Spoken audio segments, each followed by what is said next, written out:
Chapter 1170. The little princess raised her hand and pushed aside the sickle-like claws. Then she stepped forward and looked up at the behemoth that had completely lost its vitality. She pressed her hand against its abdomen and gave it a gentle push. The latter collapsed backward like a golden mountain, turning into fine crystalline fragments on the ground. Like cards that had been pushed aside, they scattered with a crash. Medisha was stunned. She probably did not expect this thing to be so fragile. The strength that the latter had shown in the previous battle was at the peak of elemental activation. It should not have dissipated with just a touch. She bent down and picked up one of the fragments. The fragment had hundreds of facets and exuded a magnificent brilliance in her hand, as if it was a perfect masterpiece polished by the most skilled craftsman. She looked at the fragment thoughtfully. This was obviously not a natural product. The crystal cluster did not look like some kind of creature, but more like a fighting machine blended together by magic. Screams and cries could be heard coming from outside the arched corridor. Countless meteorites were falling to the ground, causing the earth to tremble. Screams and cries could be heard coming from the inner city. From time to time, explosions could be seen coming from that direction, illuminating the walls on one side of the arched corridor. Medisa threw away the shard in her hand and turned back to look at the white rose garden. The pool in the center of the garden was now a deep hole. More and more crystals were crawling up from the bottom. They were densely packed like a swarm of beetles. At this moment, Charles happened to run out of the hole. When he saw this scene, he cursed inwardly. "Medisha, are you all right?" he shouted. "I'm fine, Mr. the Shire, but we have to retreat first." The little princess shook her head and said to him, "These things will soon flood in and retreat into the underground passage." "What is this?" "It should be a crystal cluster." "Is that the thing that Sir Lord once told us about?" Medisha nodded. She quickly walked back to the other side of the arcade and came to the Shire's side. She picked up the royal butler who had been scared out of his wits and dragged him by the collar as they passed by the Shire. "What about the Lord?" the Shire asked as the little silver elf princess passed by him. "Whatever Sir Lord wants us to do, we will do it," Medisha replied. "No problem." "No problem, Mr. the Shire, do you know something?" the Shire asked. Medisha paused for a moment before nodding. "Sir Lord used a card from me, but did not respond to my inquiry." "Aren't you worried about him?" "I'm worried, Mr. the Shire, but his lordship has his own decisions. Before everything is clear, we must obey orders first." But she paused and continued, "But maybe you can ask Scarlet." "Can I?" "Sir Lord didn't stop us from understanding the situation, did he?" Medisha replied. The Shire could not hide his surprise as he looked at her. "I've always thought that you're a steady person, little princess." Medisha smiled. "You want to say old-fashioned, Mr. the Shire?" "I wouldn't dare. How can I use such a word to describe a lady? As a soldier, obedience is natural, but we can't be completely inflexible. But compared to that, it's more important to not cause trouble for his lordship," she replied somewhat seriously. "Of course I understand that," Seal nodded, but then he praised from the bottom of his heart, "But your performance is really better than I expected, Miss Medisa. There are many details that even I didn't think of in the first place." "You flatter me, Mr. the Shire." Medisha showed a humble expression. "Then it's a deal, Mr. the Shire. You go find Miss Scarlet, and I'll organize the defense." She lifted the collar of the royal butler. "Leave this gentleman to me. He has seen these crystal clusters before. With his help, I'll have a much easier time." The Shire nodded. He knew that Medisha was once the commander-in-chief of Lin Ji's guards. When it came to formations, no one here could compare to her. But just as Medisha was about to leave, the Shire suddenly called out to her. "Wait. What's wrong?" Medisha turned back again. Look over there, the Shire pointed outside the arcade. In the direction he was pointing at, the large floor-to-ceiling arched windows on one side of the arcade had long been shattered. The thick carpet was scattered with sparkling glass shards, and the torn curtains were dancing fiercely in the storm like ghosts. Through the empty window frame, one could see the scenery in the Garden of the White Rose. Although it was no longer a scenery, there was only a huge pit about 5 to 6 meters deep. An endless stream of crystal clusters were crawling out from the bottom of the pit. But they did not attack St. Contype Palace as Medisha had expected. Instead, they wandered aimlessly in the courtyard. Are these really dusk species? The Shire turned his head and asked. Medisa furrowed her beautiful brows as she watched this scene. The world did not know much about the dusk species.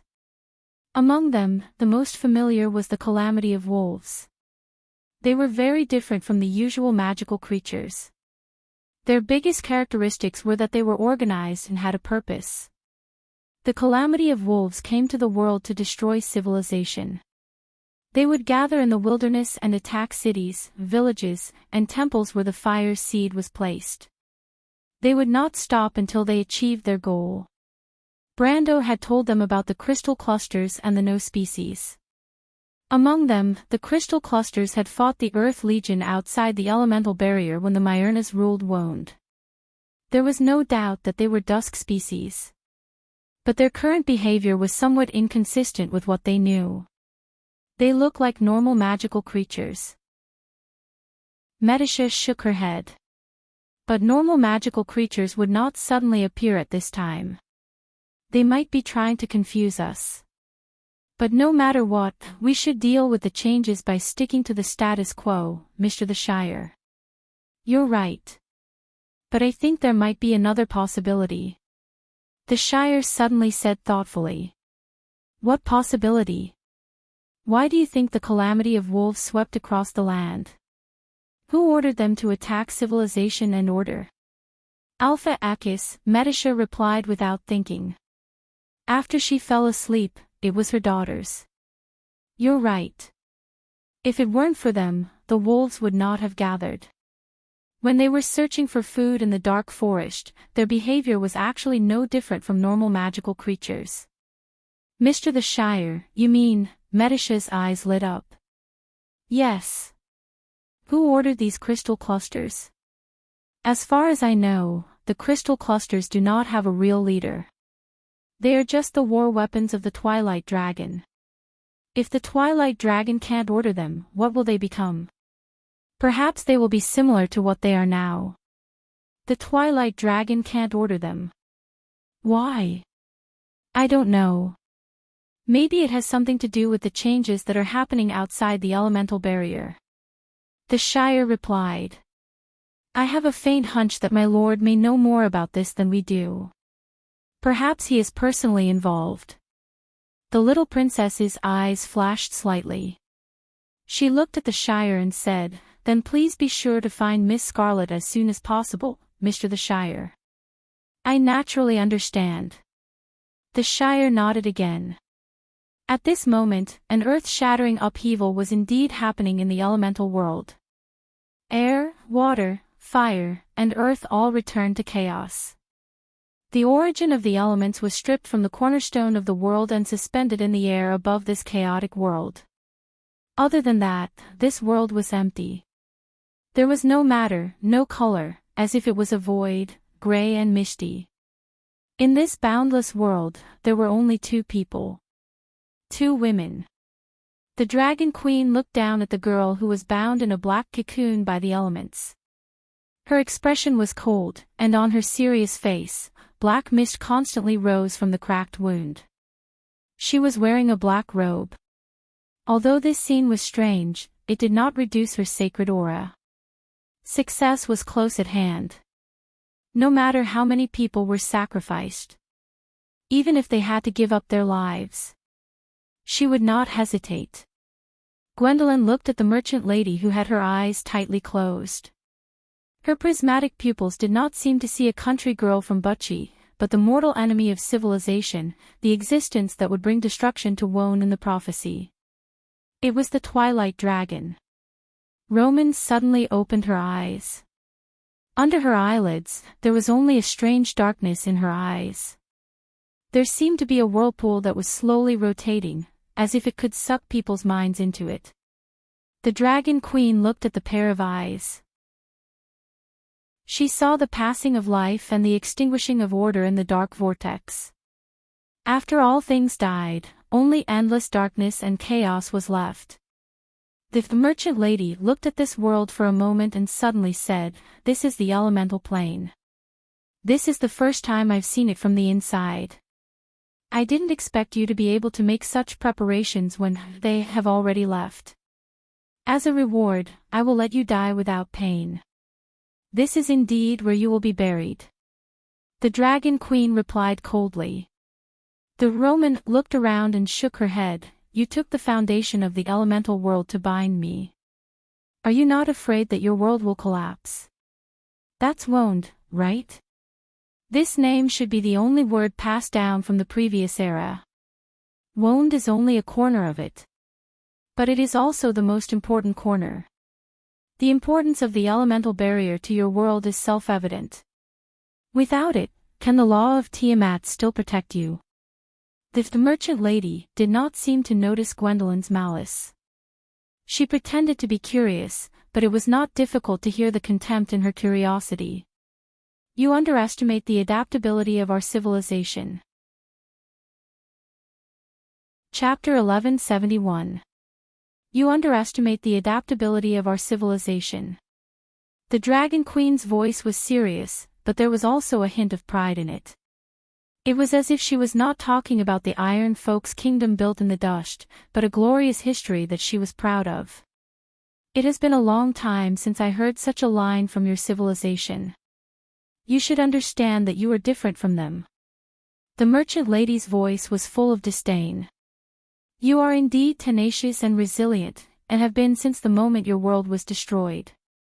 But after such a long time of change, are the ones who survived still the inheritors of your civilization? Their blood is different from yours, and they believe in a culture that is different from yours. They were born in this world, grew in my body, and were nurtured by me. Actually, they no longer have much to do with your civilization." "Yes," Gwendolyn replied coldly. "But as long as I kill you, everything can still be changed. So that's your plan. After killing me, you will rebuild the divine folk's kingdom." The merchant lady's dark vortex eyes brightened. "Then what about the Iron Folk? If you do that, won't you be going against her wishes? Lady Martha's deduction is only a possibility, but fate still depends on us. Those dusk bastards deserve to die, and I will not admit that they are our inheritors." The Dragon Queen replied viciously. The merchant lady laughed for the first time. Her voice was hollow and charming, completely different from the Romans. "You are trying to say that her decision is wrong, because continuity is more important to her than correctness, and correctness is more important to you than continuity. For this reason, you forced them to leave this world, cutting off your only hope. Do you really think that you can fight me alone?" She could not help but chuckle. "The passing of the gods has nothing to do with us." The Dragon Queen's expression turned ugly as if she was stabbed in the foot. "Stop trying to drive a wedge between us." Although she said that, her hands did not slow down at all. Layers upon layers of lines of law formed in this dusky world and circled around Miss Merchantman. First, there were 12 runes that represented the cornerstone of this world. They stood upright and surrounded the Roman. Then, there were the remaining 6 layers of the Tiamat law, followed by the laws of time, space, and existence. However, the Roman seemed to turn a blind eye to the threat around her. She smiled and said, trying to sow discord, "Do you think I need to resort to such means? I'm just curious about your world. This is the first time I've observed it from your perspective. It is indeed beautiful and intoxicating, but the fragile order is only temporary. Only chaos is the eternal truth of all things. You are like a virus in my body. You actually want to kill your own host. What a shallow understanding. You live because you rely on me. Your final destination should be to live with me forever. Why do you have to put up a pointless resistance? Nonsense. The Dragon Queen did not want to waste any more words. She raised her hand, and the 12 runes flew up together. The entire world shook. At this moment, the Tiamat law could be seen in the sky all over Wonde. The bright lines of law were like bridges that spanned across the sky. From Fanzin to Cruz, from Saint Tossol to Erewhon, the bright, silver lines intertwined to form a network in the sky. It shone brightly in the night sky, as if the light of the stars had dimmed. The huge runes formed a cage above the Roman's head. However, the latter ignored it. Instead, she looked at the scepter in the Dragon Queen's hand with great interest. It could also be said that it was a sword. It was a one-handed knight's sword that looked like it was carved out of jade. The blade was green like a dream, and the jade-like ridge was engraved with a name that only belonged to it, Verdant. Gaia's scepter is in your hands. No wonder you can prepare such a big scene, the Roman replied with some realization. I was almost injured by Chimelide's scepter last time. Only then did I know that she had prepared such a thing for me. You know about this? The Dragon Queen frowned and felt a little uneasy. This is the fault of Azure's Knight for bringing it out too early. You always show your cards too early. How can you blame me for attracting attention? It doesn't matter, the Dragon Queen replied. The 7 scepters are all different in the first place, but Gaia's scepter was specially prepared for you. It is different from Chimelide's and Songland's scepters. You will soon understand, then I will wait and see. The merchant lady's calmness made the Dragon Queen even more uneasy. She did not dare to delay any longer. With a wave of her hand, several doors of light suddenly opened in the gray space. At this moment, in Anzarude, Silver Bay, the wilderness of the 4 realms, and in the unicorn forest of Saint Tossol, the purple night sky was reflected in everyone's eyes. Because the elemental barrier had been completely removed from the world, Wonde faced the impact of the sea of magic for the first time. 12 moons appeared in the night sky at the same time. At this moment, Wonde's magic factors became thousands of times more active. Countless monster nests appeared on the earth, and a monster tide was formed in an instant. They poured out of the dark forest and swarmed toward the various cities on the border of civilization. But the most affected was the witch kingdom of Bunasan. Countless unprepared witches were eroded by the dark magic that poured in without any hindrance. Their bodies were ignited with black flames, and they were turned into ashes amidst the screams and wails. Others were directly mutated into monsters by the distorted magic. Their originally human hearts were wiped out in an instant, and only endless hatred for order and civilization was left. Only the witches who stayed in the St. Cantifer Palace with the Silver Queen and Brando were shielded from Bunasan due to the previous battle. Because of this, they escaped the disaster. But even so, the Witch Queen and the leader of the witches on the other side, the former princess of the kingdom, Canudel, who was the last to arrive, raised their heads at the same time and stared uneasily at the ceiling of the basement. Although there was only the rustling of soil due to the tremors outside. Sugar Pot hugged her honey jar and looked at the two of them curiously. The twin Lolas on the other side stared at her maliciously. The enmity between the two of them did not disappear much because of the Silver Queen's death. But the next moment, Canudel lowered her head and looked at the Witch Queen. Do you want to continue? The Witch Queen hesitated for a moment. Go ahead. In the end, Constance passed on the holy ring that represented the Flame King to him. You should understand the meaning of this. We chose the wrong person, but this also proves that she is just a mortal. The person she chose may not be the right one. And then? You know what you are thinking, right? If you are willing to stand out, I am willing to submit to you, the Witch Queen replied with some difficulty. Among all of us, I have always thought that only you and the Blue Witch can inherit the position of Witch Queen. The princess shook her head. she and I belong to the previous era. My student has finished her apprenticeship, and she has found her own student. You are the witch queen of this generation, so you should take over this power. You may be the last generation of witches in this world.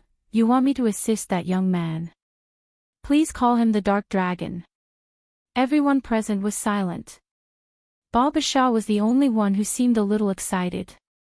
After a long time, a faint sigh was heard.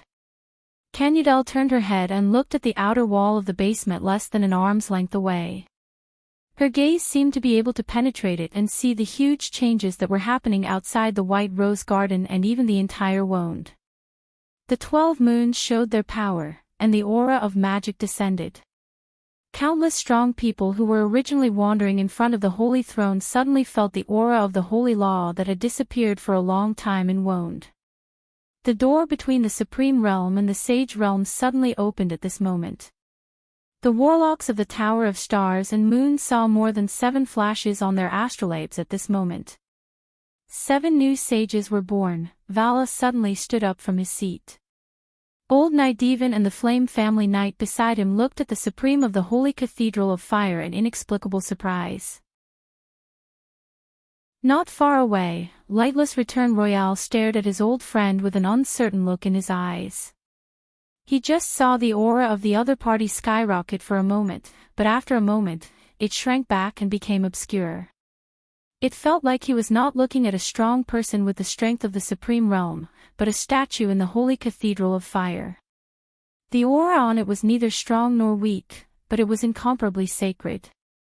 He was only stunned for a moment before he realized what had happened. The Sage Realm. But Vala's expression was the opposite of his.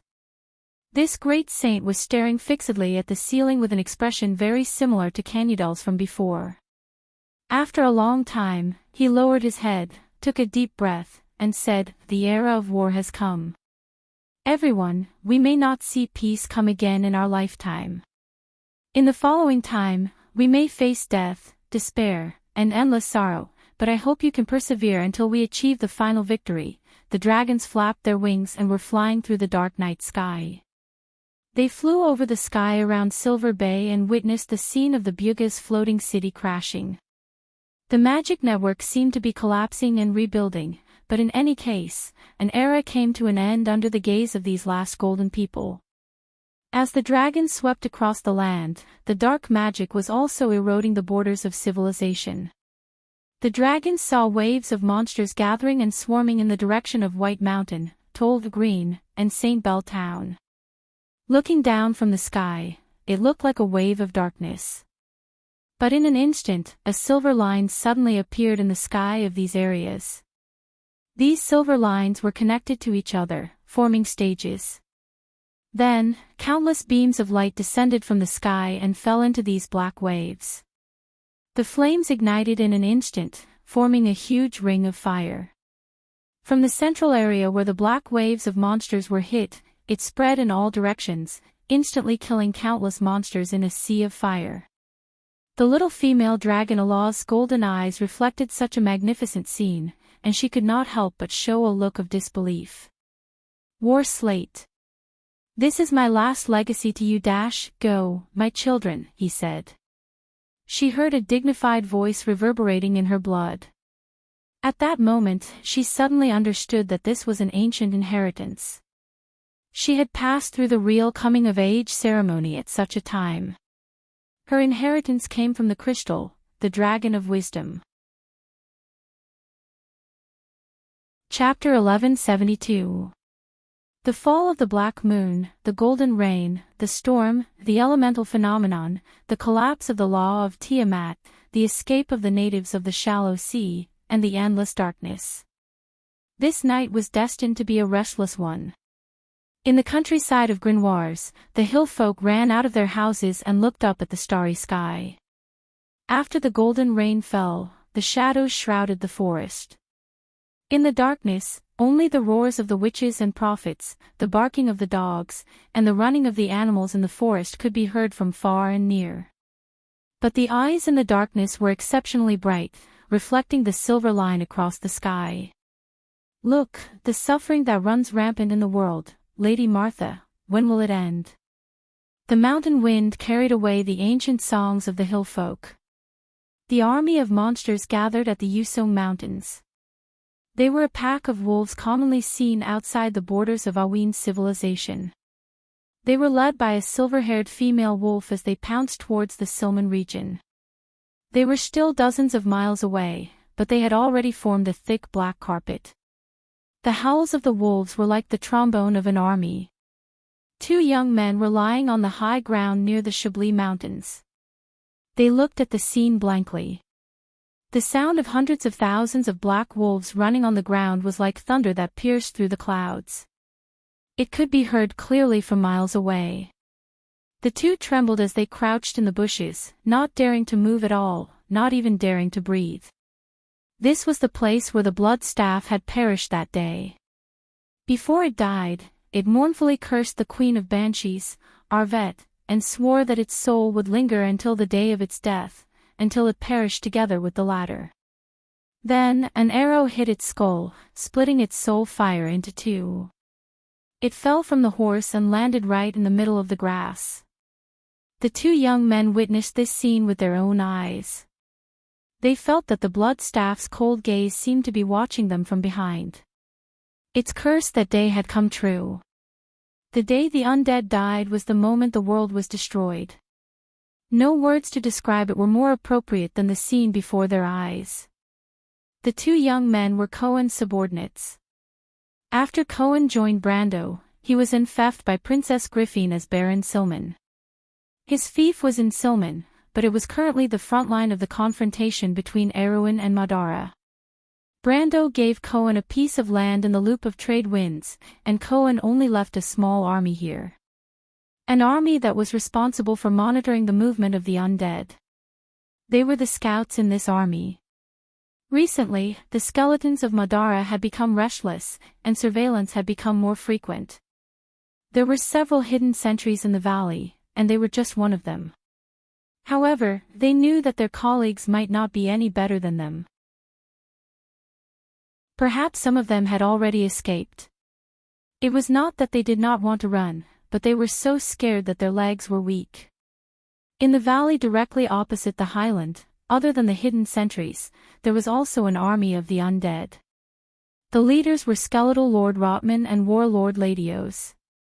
The latter was one of the four knights of the apocalypse that Brando was familiar with, the Red Knight.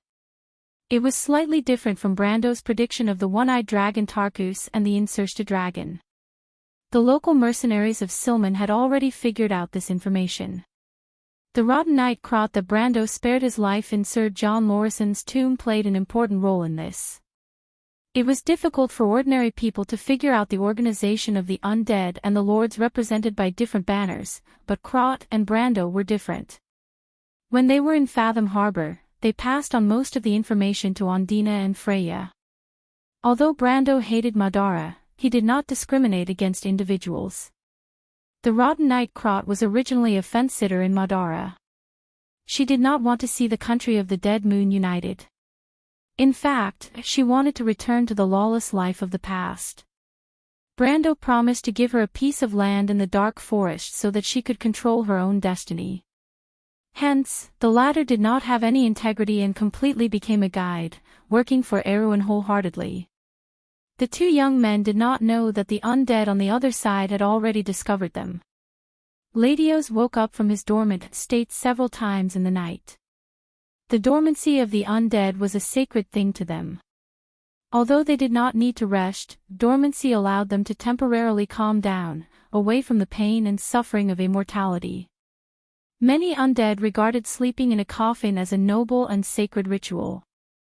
However, the Dead Moon Temple had strict rewards for the dormancy ritual. Strictly speaking, only high-ranked undead had the right to enter dormancy. Ladios became a dark noble after the First War of the Black Rose.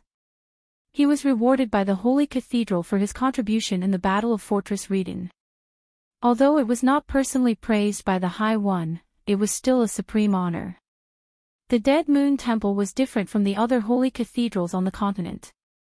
The priests who wore the robes of acolytes were not kind to anyone. Furthermore, they were humans, a rare non-undead dark noble in the Dead Moon Kingdom. When Ladios walked out of his skeleton tent, the low-ranked undead outside automatically turned their gazes towards him. This red knight wore a black armor, with a black rose medal and a cross on his chest. The knight's commanding sword hung at his waist. Apart from his pale face and livor mortis spots, he looked no different from a human knight. Rain began to fall from the sky without anyone noticing. Cumulonimbus clouds drifted over from the Sea of Tonajol.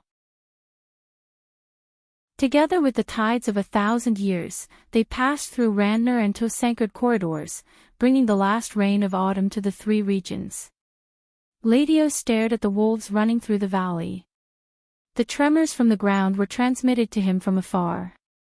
Even in the rain, the rocks on the ground were jumping wildly, and the vegetation was trembling, shaking off the water droplets on the leaves. However, Ladios did not feel any fear in his heart. The undead did not know fear, and even though the high-ranked undead knew how to preserve themselves, their rationality and not their emotions controlled their actions. This was the greatest advantage the blessed of the Dead Moon had over the weak creatures. He looked at the black carpet that was engulfing the valley. His gaze did not linger on it for long. He turned his head and looked at the valley above. The sky was dark and devoid of light. It was the most lonely moment before dawn. "Let's go." He gave an order. There were no objections or questions. The undead moved on their own accord like a soundless entity, or perhaps a giant beast that had awakened. The darkness quickly lit up with soul fire. In just a few minutes, the huge camp came to life. This was a realm that even the most well-trained human army could never achieve. And from beginning to end, Ladios did not look back at the valley. The two youths lying in the grass suddenly felt a trace of vigilance. One of them subconsciously turned around, only to hear a light sound as a bone arrow suddenly appeared on his neck. He widened his eyes and opened his mouth, trying in vain to grab his throat. Unfortunately, before he could utter a complete syllable, he fell on his back. In his last sight, he saw a lich standing in the distant forest with a bone staff in his hand.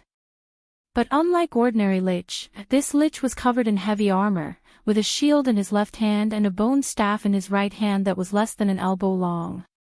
He did not wear a helmet or a faceplate, and his bare skull was exposed from his breastplate.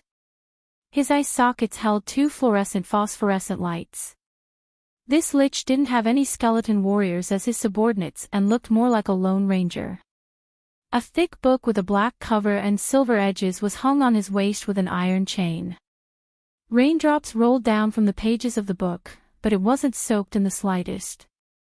If Brando was here and saw this thing, he would definitely cry out in alarm, "Death Knight." The undead were a unique class of heavy armor mages. They were the only existence in the Slate War. Although they weren't as flexible as true black mages, they were extremely threatening in battle because they could be mass-produced like liches. Moreover, these Death Knights were not just weak mages. In fact, they also had the strength of a gold rank in close combat. It could be said that they cultivated both magic and martial arts, and were extremely troublesome to deal with. After the undead had them, they could only use the weak skeletal knights, ghosts, and bone vultures as scouts. The Death Knights would often single-handedly destroy an entire team of scouts when they clashed with other races. From then on, not only did they have the ability to penetrate every nook and cranny of the battlefield, but they also had the ability to conceal themselves from the battlefield. The Death Knight was one of Tamar's masterpieces. Although Madara no longer had this alchemy master, they still obtained the most ideal troops in the Second War of the Black Roses. At this moment, the correction of history seemed to be heavy and irresistible. The young man who had a bone arrow in his throat twitched twice. He stretched out his hand as if he wanted to grab the air, but in the end, he only caught a few drops of rain. Then, he lost his life. His companion was already stunned. He did not know how they were discovered, but his survival instinct made him run. However, Before he could run a few steps, the second bone arrow had already caught up with his back. His body paused slightly, and he stumbled forward a few steps in the rain, then fell down.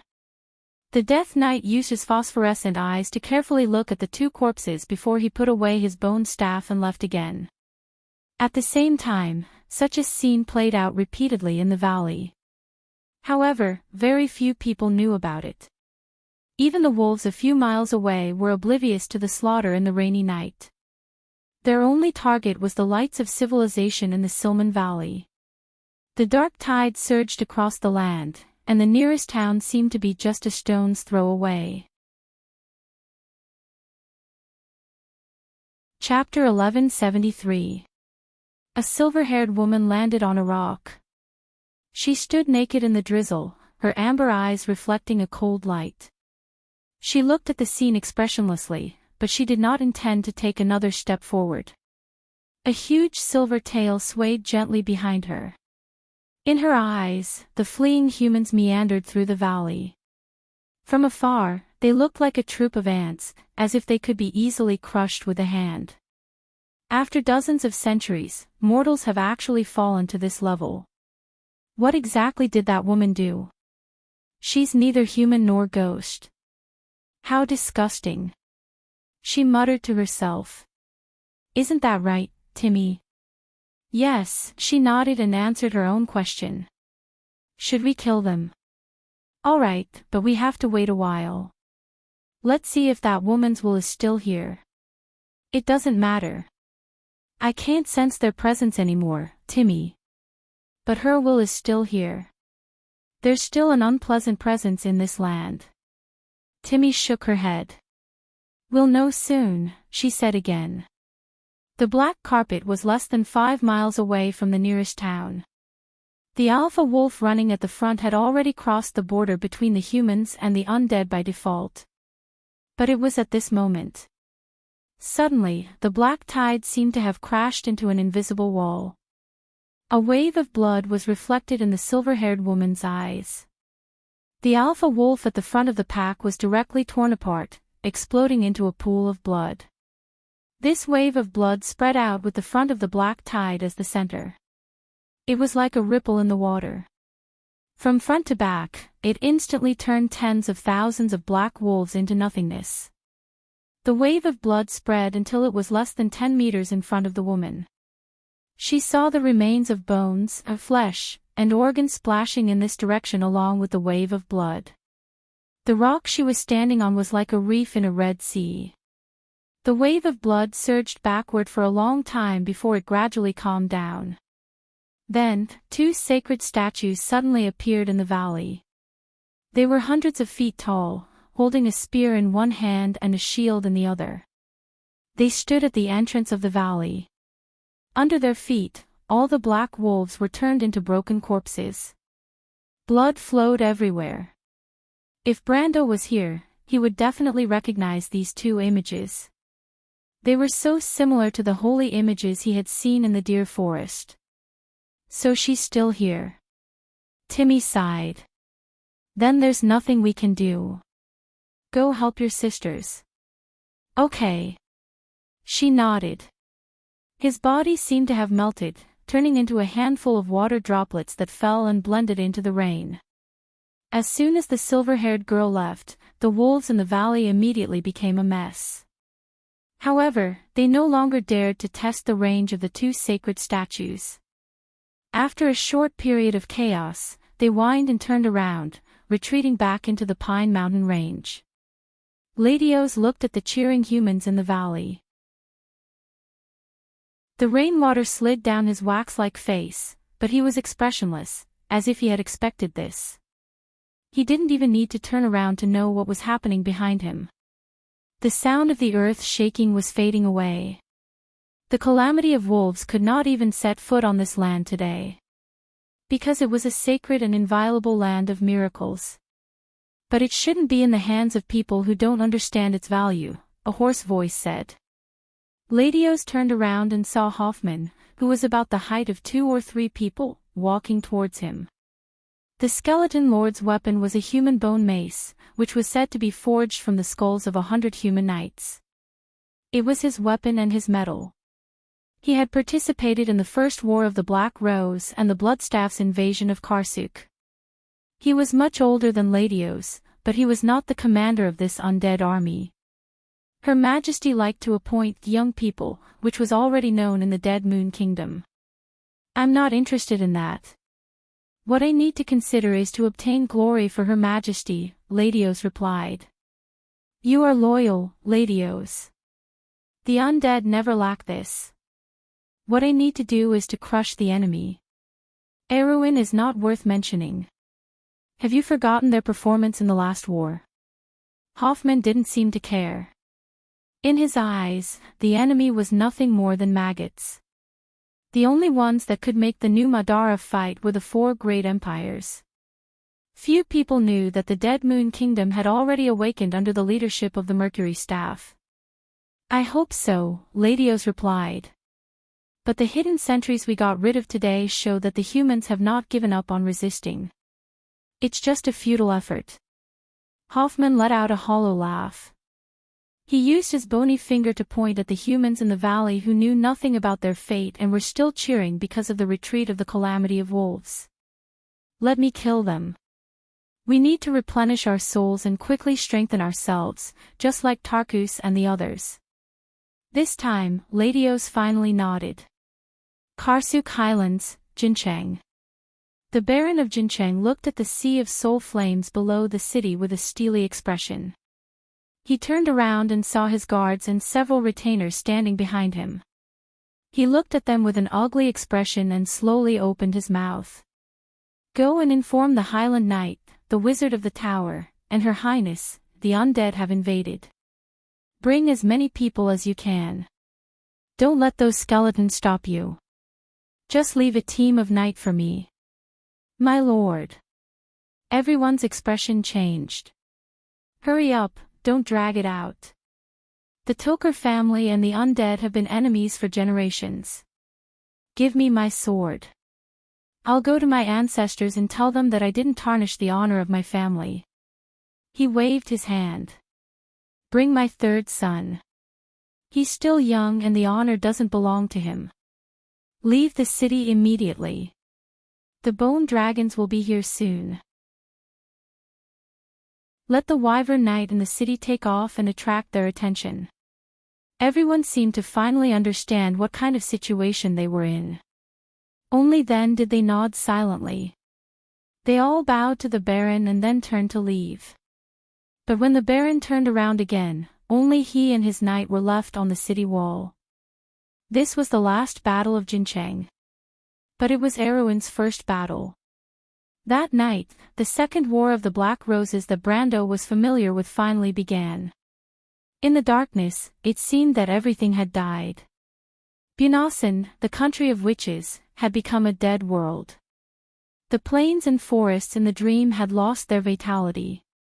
The grass and trees had withered, and the trunks had become bare with no leaves. The branches drooped alone, telling the story of the vitality of the world that was draining away. Mountains and rivers collapsed and fell apart. The earth was covered with crisscrossing wounds. Cities, fields, and manors were ruined and withered. There were no more stars in the sky, only a dark void. Bunasan had been completely destroyed. The inheritance of the witches had been cut off. There might be a last generation of witches in the world, but they would not have descendants. But in this empty world, there was still a wolf patrolling the sky and watching this barren land. To be exact, it was a confrontation between a man and a wolf. One was a great will. When it existed, Wond might not even have existed. It had experienced almost every war in every era. Almost all of its opponents had died, but it still existed. It had slept for thousands or even tens of thousands of years. But today, it woke up. When it woke up, Wond's territory had shrunk by almost 1%. Thousands of cities and settlements had been destroyed in the calamity of wolves. But in the place where it looked, there was a person who could be its equal. It was just a little girl. When she was born, everything about the last era had become a memory of the past in people's minds. She had not seen the war, nor had she seen the horror of the dusk. But she was here. Ekis felt a familiar aura from her. Her name was Sophie, a witch of the 13th moon. A believer of the black moon. Sophie looked at Ekis and said quietly, "I pulled you into this world because I wanted to talk to you. I didn't expect to see that woman's masterpiece as soon as I woke up," Alpha Ekis said. There was not too much negative emotion in his voice. Instead, it was lazy and gentle. "But do you think I don't dare to kill you?" "In terms of bloodline, I'm your descendant, Ekis," Sophie replied. "So what? Do you expect me to have such shallow feelings like family?" Sophie shook her head. "The bloodline of the 13th is as pure as one. Your teeth of destruction can cut off everything, but it can't cut off the inheritance of the magic moon. You can't kill me." If you knew I would wake up, you would have waited for me here." "That's because you're my mother. It's in my bloodline." "How annoying." Ekis bared his teeth. "If Martha was here, I wouldn't mind biting her throat. Unfortunately, she's not a real existence. Mother, let's talk." "What do you want to talk about?" Ekis replied coldly. "If you just want to imprison me here, then you're too naive." Sophie shook her head. "I only have one request. I'll let you leave this place, but you have to leave the loop of trade winds." Ekis was silent for a moment. "You want to protect her?" She shook her head. "It's futile. How long can she continue to struggle? The outcome of this war was already decided in the last era. How do you know if you don't try? It's up to you. I don't want to set foot on this land anyway." Ekis nodded. "Since my daughter's blood flows in your veins, I'll agree to your request." Sophie nodded and raised her hand. Chapter 1174. If the Chong Mountain trial was a dream, then for Brando, the dream was gradually collapsing. After the spatial rift that he and Bai saw swept across the sky, the entire trial became unstable. Many empty spaces appeared in the space, and ice and rocks fell into the rifts with terrifying screams. The glaciers soon split into 4 or 5 pieces, and avalanches 100 times more spectacular than what he had experienced before came crashing down, as if the world was going to be completely crushed. There was no longer a path in the collapsing world that could be called a passage to continue moving forward. If he was still in his previous state, he would have died without a burial place, but the fact was that his current state was much better than before. Bai's words were a huge help to him. Now that he knew that this was a spiritual world, no matter how terrifying the scene was, Brando only needed to be firm and unwavering, and he would not be harmed at all. He moved forward step by step, as if he was walking a path in this chaotic scene. At this moment, even the white fog in his spiritual world did not dare to mock him anymore. She was frightened. Although she knew the nature of this world better than Brando, she did not have an outrageous willpower attribute like him. Even if she understood, she could not help but be affected by everything in front of her. She could only wait nervously for the result. Would Brando conquer this trial, or would he die here with her? But Brando saw a strange scene at this moment. He saw a wide road in this collapsing world. Although it was also a snowfield, it was not affected by the collapsing glaciers around it. Everything collapsed on its sides, and passed away on its sides, but it remained motionless, like a world of perfect stillness. Bai, who was also in Brando's spiritual world and observing the world through Brando's eyes, naturally saw this scene as well. She cried out involuntarily, "The sage leads the way." Brando looked up, and a back was deeply engraved in his eyes. It was a jade-green color that was completely different from this snow-covered world. He couldn't even see the thin figure walking in the snowy plains, but he could only see a cloak fluttering in the wind, like a flag. Brando's pupils shrank in circles. In this world, there was an epic. A knight named Tian Qing shattered the heavens, causing the stars to fall to the earth, announcing the end of an era. With the holy spear firmament in his hand, he guarded the dark night of the mortals. However, he was no ordinary person. Then are you a mortal, Brando? I am. Then are you a mortal, Sophie? Brando remained silent, as if there were two voices asking and answering themselves in his heart. Follow him. Follow them, Brendel. Haku's voice shouted anxiously in his mind. But he turned a deaf ear. He suddenly saw the Silver Queen standing in front of him, looking at him in horror. The hope in her eyes was extinguished bit by bit, finally turning into endless despair. Your authority comes from the Truth Society. Ovino looked at him from the other side and said firmly, one word at a time. He took a step forward, and the two phantoms behind him shattered into pieces. Who are you? Princess Griffin looked at him coldly and stood in front of him. My fiancé is Brando Cardeloso, not you. Brando took another step forward, and the princess phantoms also disappeared. But he stopped. He saw Brando, the version of himself who died in the old mansion in Bucci, looking at him quietly. Where are you from? Brando's heart trembled slightly. The biggest secret in his heart finally loosened. You know everything, don't you? The other, him, smiled at him. I am a mortal, the son of the sword Saint Darius. My grandfather's wish for me was to survive and not be sucked into this vortex of right and wrong. But 60 years after that war, who can see the future clearly? Perhaps all of this was already destined. As a mortal, how can I control my own fate? I am you, Brando, Brando answered. We are not different. But I am a mortal. Are you? Brando also answered, when Ovina said those words to you, you already understood, didn't you? Brando was silent. Indeed, he had his suspicions as well. Black iron blood flowed in his veins, but he had the legacy of his ancestors. Some facts were already self-evident. But as a player, how could Sophie have the blood of his ancestors? In reality, he was just a normal person. Do you understand? Brando asked again. He nodded his head silently. Brando also looked at him silently. So, Brando, answer me. In this world, do the mortals control their own fates? I don't know, Brando shook his head. But I believe that perhaps one day. Perhaps one day. This question suddenly made Brando's heart resolute. He raised his head, his eyes shining with the light of reminiscence. He answered softly. Perhaps I have seen all of this before.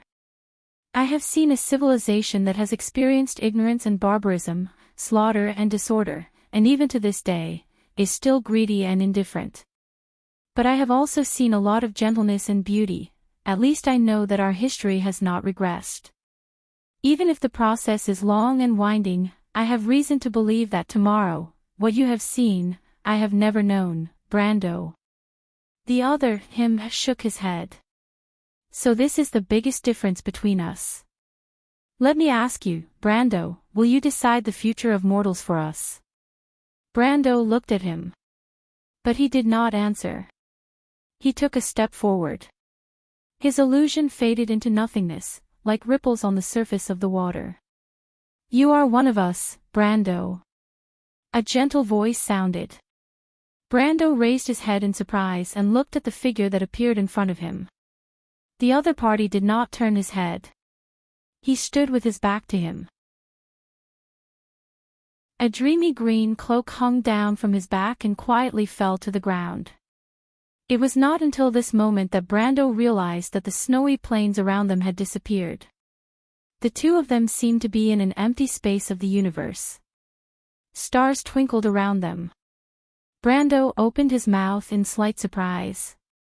He did not even know how the other party came to his side.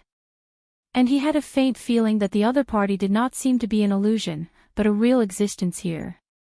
This illusion was so strong that he was so shocked that he could not say a word. Haku also could not make a sound. The Azure Knight slowly turned around. Only then did Brando realize that the descriptions of the other party in various legends and myths were not fabricated. But he could not see the other party's face clearly. The Azure Knight held up a sword in his hand and said to him, "The people under your protection rely on you. This is a responsibility for you. And when you make such a decision, you will change the fate of others.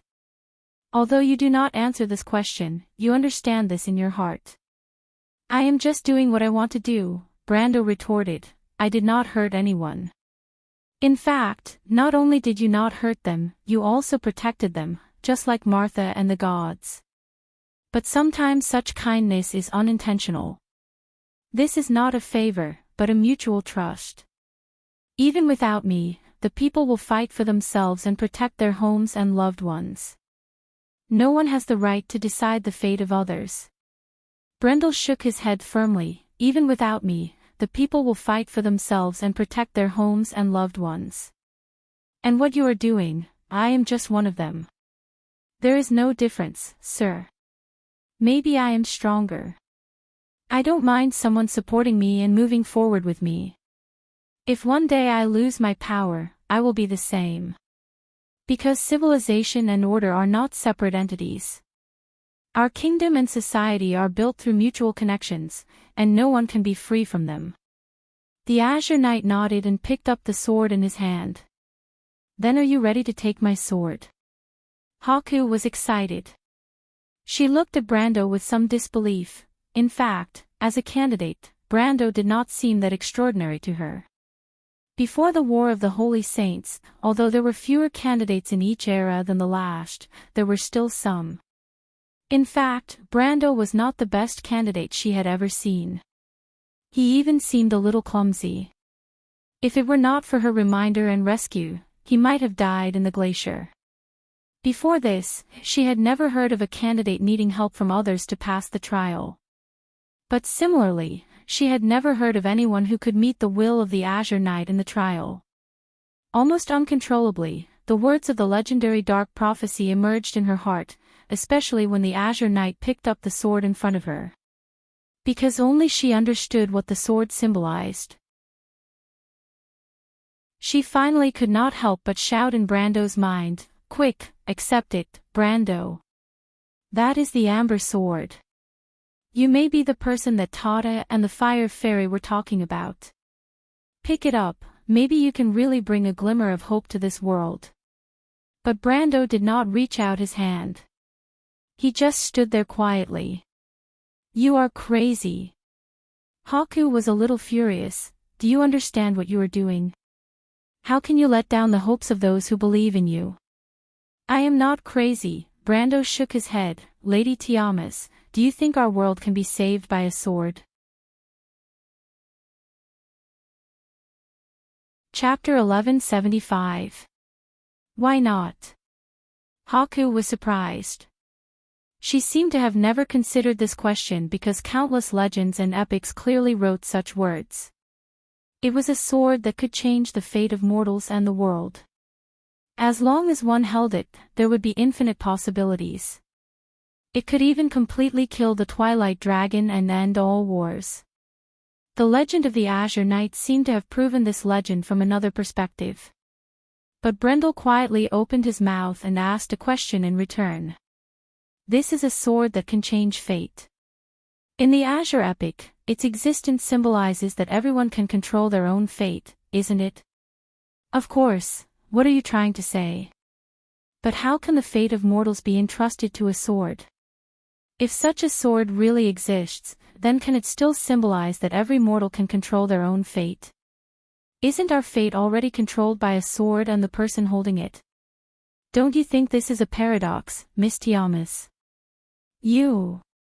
Haku was speechless for a moment. "I think Lute is right. It's just a key." Brando then replied, "It can only symbolize what we choose.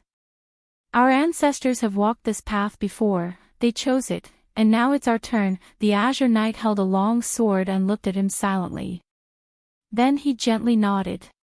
He stretched out the tip of the sword and placed it in front of him, then suddenly, all the illusions turned into nothingness, as if countless butterflies were fluttering and dissipating in the surrounding void. What appeared in Brando's eyes was an altar. It was a black hexagonal altar. It was neither gold nor iron, about the size of 2 football fields, and it was suspended in space. Around the altar, stars were shining, and the bright galaxy was like a hanging chain above his head. "Ah, Mr. Brando." Brando heard a surprised voice and saw a familiar little guy appear beside him. It was the little prince of the fire fairies, Lute. He was staring not far away, frowning as he let out a low cry, "Flame scepter." In fact, Brando had already seen the scepter. It was not a physical object, but a golden-red scepter formed by the golden-red lines of the law. It was suspended in the position where the Azure Knight had placed the long sword. At this moment, Brando seemed to be within reach. But Brando did not grab it immediately. Instead, he asked, "Lute, I forgot to ask a question before." "What question?" The fire fairy turned his head and kept hinting Brando to quickly pick up the scepter with his eyes. When he was teleported in from the outside, the mountain where the storm had stopped had completely collapsed. Although he did not know where he was, the space here was unstable. From time to time, stars would be extinguished and fall. Large areas of lightless darkness would appear in the galaxy. Even the edges of the altar beneath their feet were crumbling and breaking apart, turning into tiny fragments that dissipated into the universe. But what made him a little anxious was that Brando didn't seem to be in a hurry at all. In fact, Haku didn't say anything at this time. She didn't even mention anything about Brando helping her to get something. She seemed to be still immersed in the conversation with Brando and had not recovered from it. Brando thought for a moment before asking, "What exactly is the Amber Sword?" "What?" Lute was stunned. "I passed the Chong Mountain test in order to gain the recognition of the Scepter of Fire. This test was originally prepared for the candidates, right? And the candidates are actually people who get the recognition of the 7 holy swords, right?" "Of course." The latter nodded. "What are you trying to say, Mr. Brando?" "And in history, besides me, there was at least one other person who got the recognition of more than 2 holy swords, right?" "Yes, that was the Knight of the Azure Sky." "Isn't that clear?" But the Knight of the Azure Sky in the Majestic Mountain test was to get the Holy Lance of Heaven. And now that I think about it, the legendary Amber Sword was indeed his sword. So, what does the Azure Sky and the 7 holy swords have to do with the Amber Sword? You're thinking about this, Mr. Brando? Lute was stunned. "I don't know about this, but when you put it that way, it's a little strange. In theory, this test should indeed exist to get the recognition of the 7 holy swords, and the person who gets the recognition of the 7 holy swords will naturally get the Amber Sword. That's what was written in the prophecy. As for why, I'm not too sure. The reason is very simple." Haku's voice finally rang out, "Because the Holy Lance of Heaven is the Amber Sword."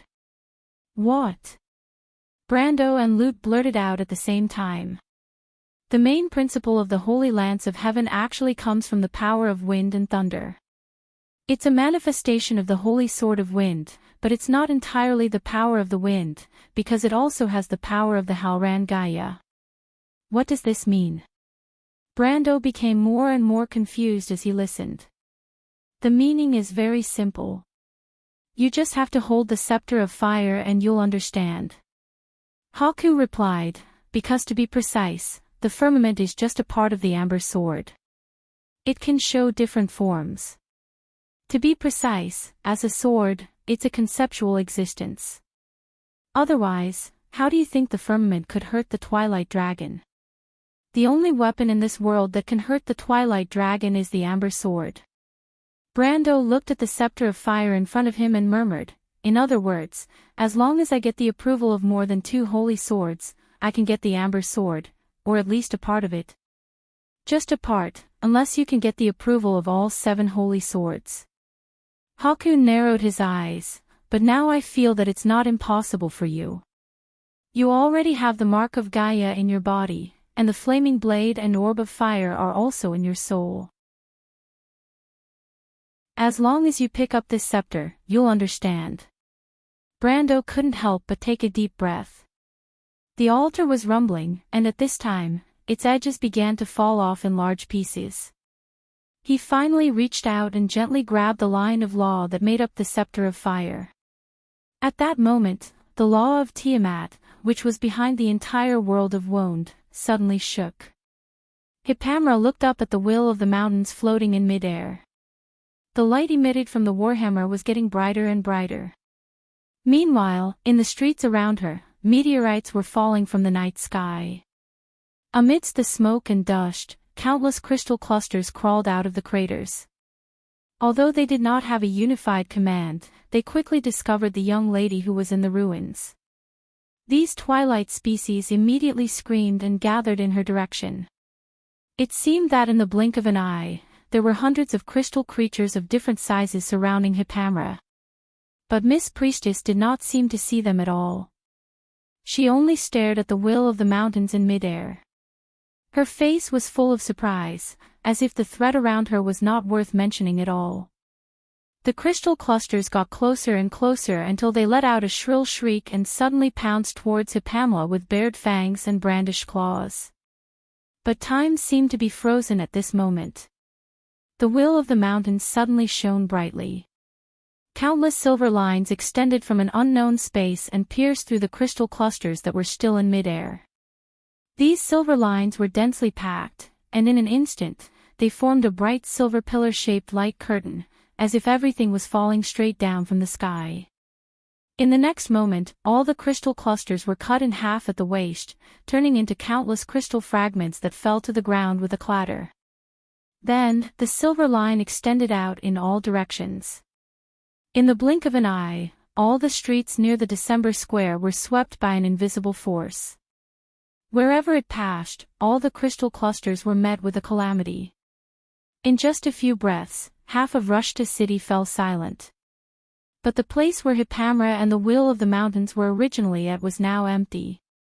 At that moment, Brando just happened to hold the scepter of fire in his hand. A strange, indescribable feeling responded from his heart. He looked up instinctively and saw a few rays of light rising from the space in front of him. First was a ray of azure light. It crossed the endless void and arrived in front of Brando in the blink of an eye. But it did not stop and immediately merged into his body. The sacred sword of wind. Bai could not help but cry out. But Brando closed his eyes. Because he felt a deep sense of longing from this ray of light. He understood where it came from the moment this ray of light merged into his body. Then he heard Ovina's voice. Congratulations on passing the trial of the Chong Mountain. My master and I are waiting for you to create a miracle. The era of the Azure Lance has passed. What will the future hold? Perhaps you will need to open that door, Scarlet. Brando could not help but mumble to himself. The third sword. Lute almost jumped up. This is the reaction of the holy relic. Mr. Brando, what have you done? The Knight of the Azure Lance has acknowledged you. But Bai kept his mouth shut. Of course he knew what Brando had done. Then the second ray of light came in front of Brando. It was a ray of grey light. Lute and Bai did not have time to identify what it was, but Brando had already recognized it. My lord, Hippamra's voice rang in his mind. Thank you for allowing the goddess Sanctum to reappear in the world. This is the goddess' wish. The ray of light also merged into Brando's body in an instant. The orb of the earth. Only then did Bai cry out. She looked at Brando as if she was looking at a monster. P.S. This month is almost over. Full attendance is expected. Also, I'm looking for votes next month. Chapter 1176. Fanzin's envoy had already left the Laurel Terrace in March. There was a burnt smell in the air, and the leaves danced in the wind, but the direction of the wind had changed. The guards of the elf court dispersed everyone on the terrace. Only Saint Tossel the Wind Empress and her knight, as well as the hunter's siblings were left. The royal elf took off the Wind Empress ring on her white index finger, and everyone present did the same thing. The sky above the Wind Elf Palace sank slightly. The rings in their hands lit up one after another. It was unknown who was mourning for the dead, but the sad and distant singing of the elves drifted in from outside the palace. From the wind, sheltered by the wind, descendants of Aasimir, why not return? Return to the wind, sheltered by the wind, return to your heroic soul, sleep forever, like silence. Saint Tossel listened to the singing. She seemed to recall her childhood. At that time, the bright moon shrouded the valley, and the elders told the myths and legends of the ancient times in the forest. Unlike many elves who lived a simple life, she yearned for a heroic life when she was young. But when did heroes have to be manipulated by fate? Gretel, Fanzin, are you all right? The moonlight after 1,000 years was still as bright as before, but the story told under the moonlight was already 1,000 years old. After the world changed, everything in the past could only fade away with time. That was something only a few people still remembered. When these few people passed away, the time that belonged to the past stopped forever. The royal elf blinked lightly, as if sand had entered her eyes. She picked up the ring and raised it high, and the knight did the same. An era had ended. But there was always a new page in the new story. The rings turned into streams of light from their hands and flew into the sky. Farewell, my friend, farewell, your majesty. The knight who lost his ring saluted his colleague, the Wind Empress, with the etiquette of the elf knights. His body that was slightly glowing gradually disappeared from his feet, then half of his body, and finally his whole person turned into specks of light dust, and disappeared with the wind. Farewell.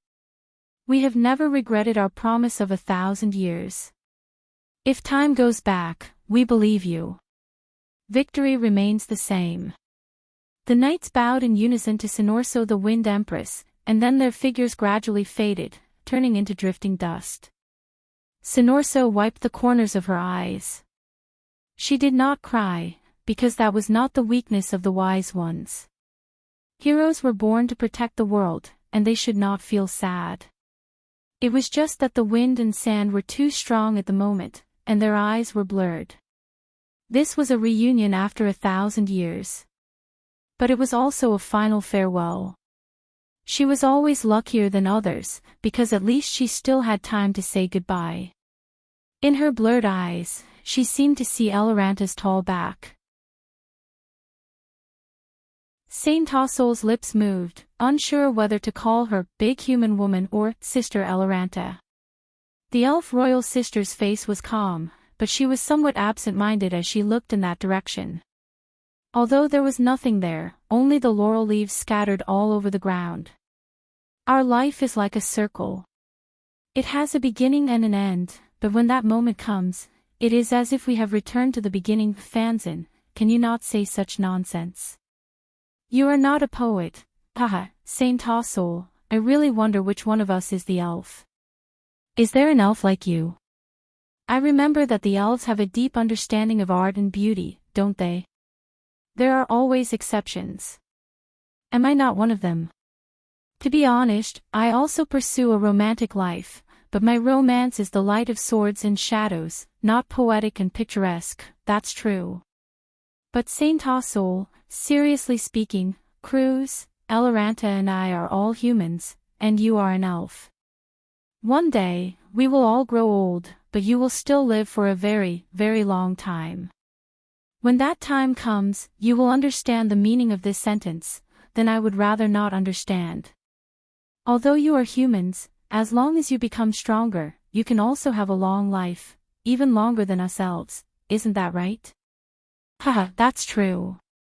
It was as if it was not tears that fell, but starlight.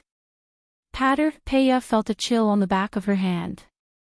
She was slightly stunned, and when she lowered her head, she saw a wet mark there, and a sparkling bead was sliding down the back of her hand to her fingertips. "My lady." She looked up at the ladder in surprise. The lower half of the elf lady's body had faded so much that only a shadow was left. She blinked, came back to her senses, and smiled.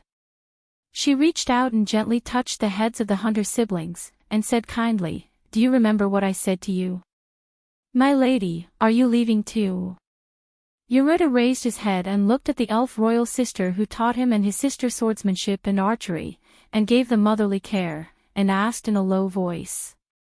Although they had not been together for long, the feelings between the three of them were already quite close.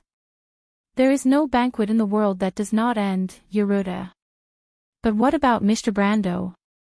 Yeruda held back his anger and asked, "Didn't you promise him that you would go back to see him?" "It's not the first time I've lied to him." The Wind Empress smiled slightly and said, "He's a fool." Yeruda looked at her steadily. Peyo was the same, but her sister was always stronger and more sensible than her brother. She came over and gently pressed her brother's shoulder from behind. Her brother's eyes quickly turned red. "But I don't want you to go, my lady, that won't do." Saint Tosul smiled magnanimously and said, "There are more important people waiting for me, Yeruda. You are still young, and in the future you will go to many places, see many things, and meet many people.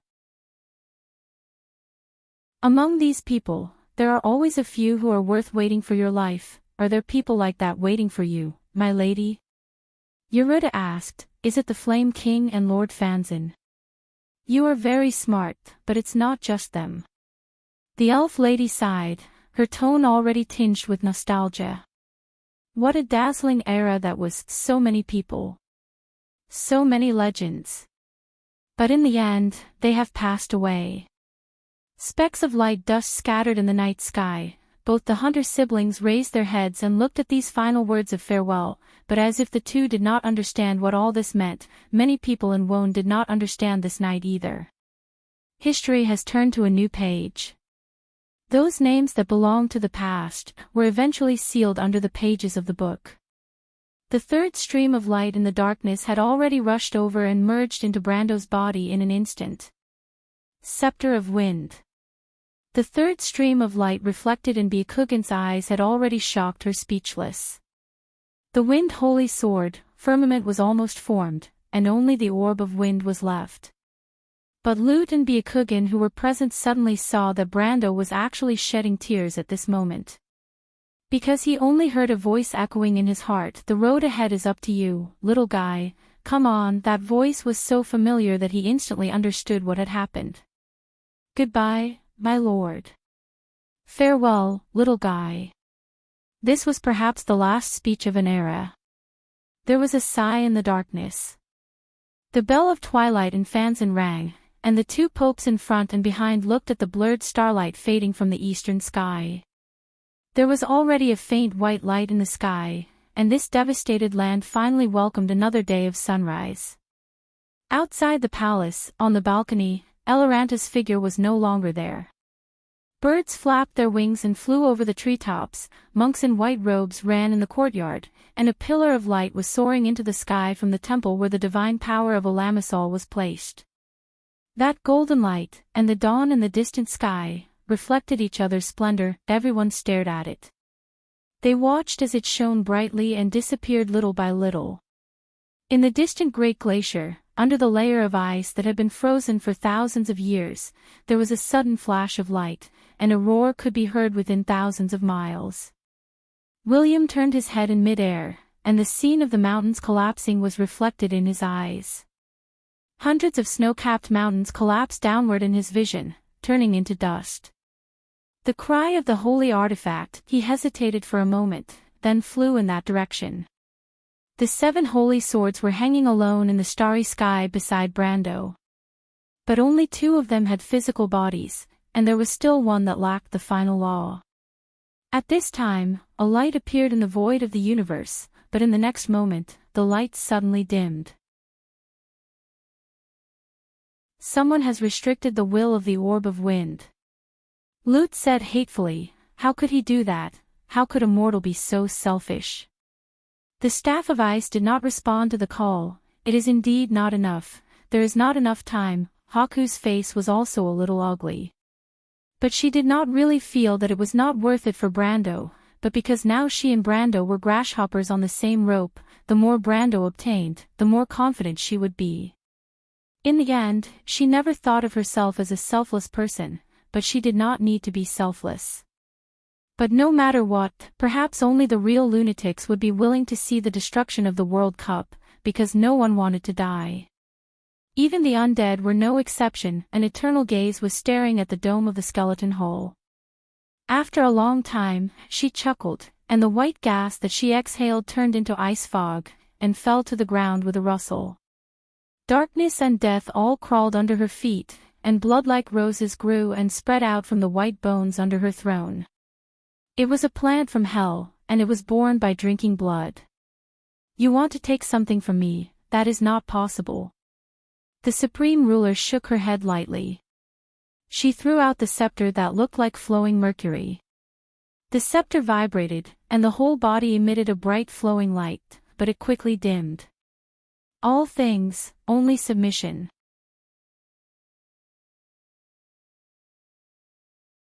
Chapter 1177.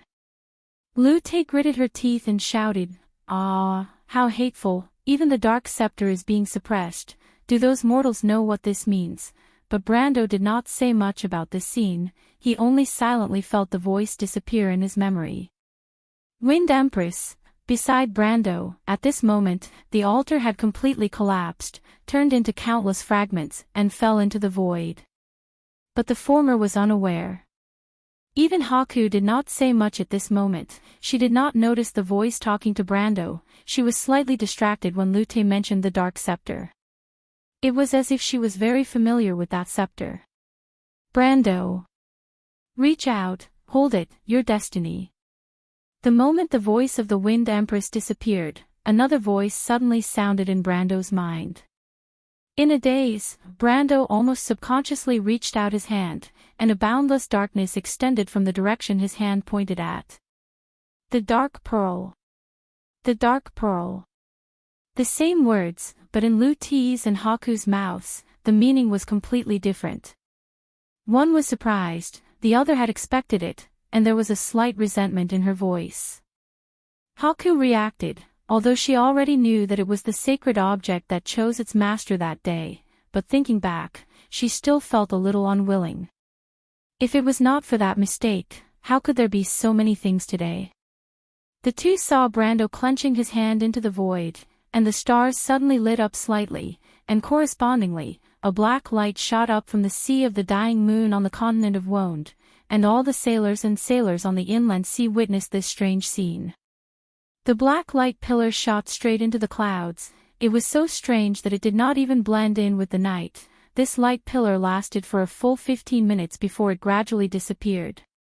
And for Brando, that was only the blink of an eye. He felt a cold touch from his palm. He raised his head and opened his eyes, only to see that he was holding a black sacred sword with a deformed blade.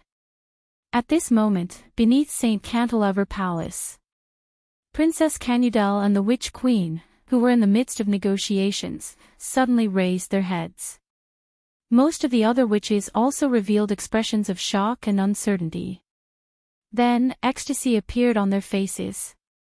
Most of the people stood up at this moment.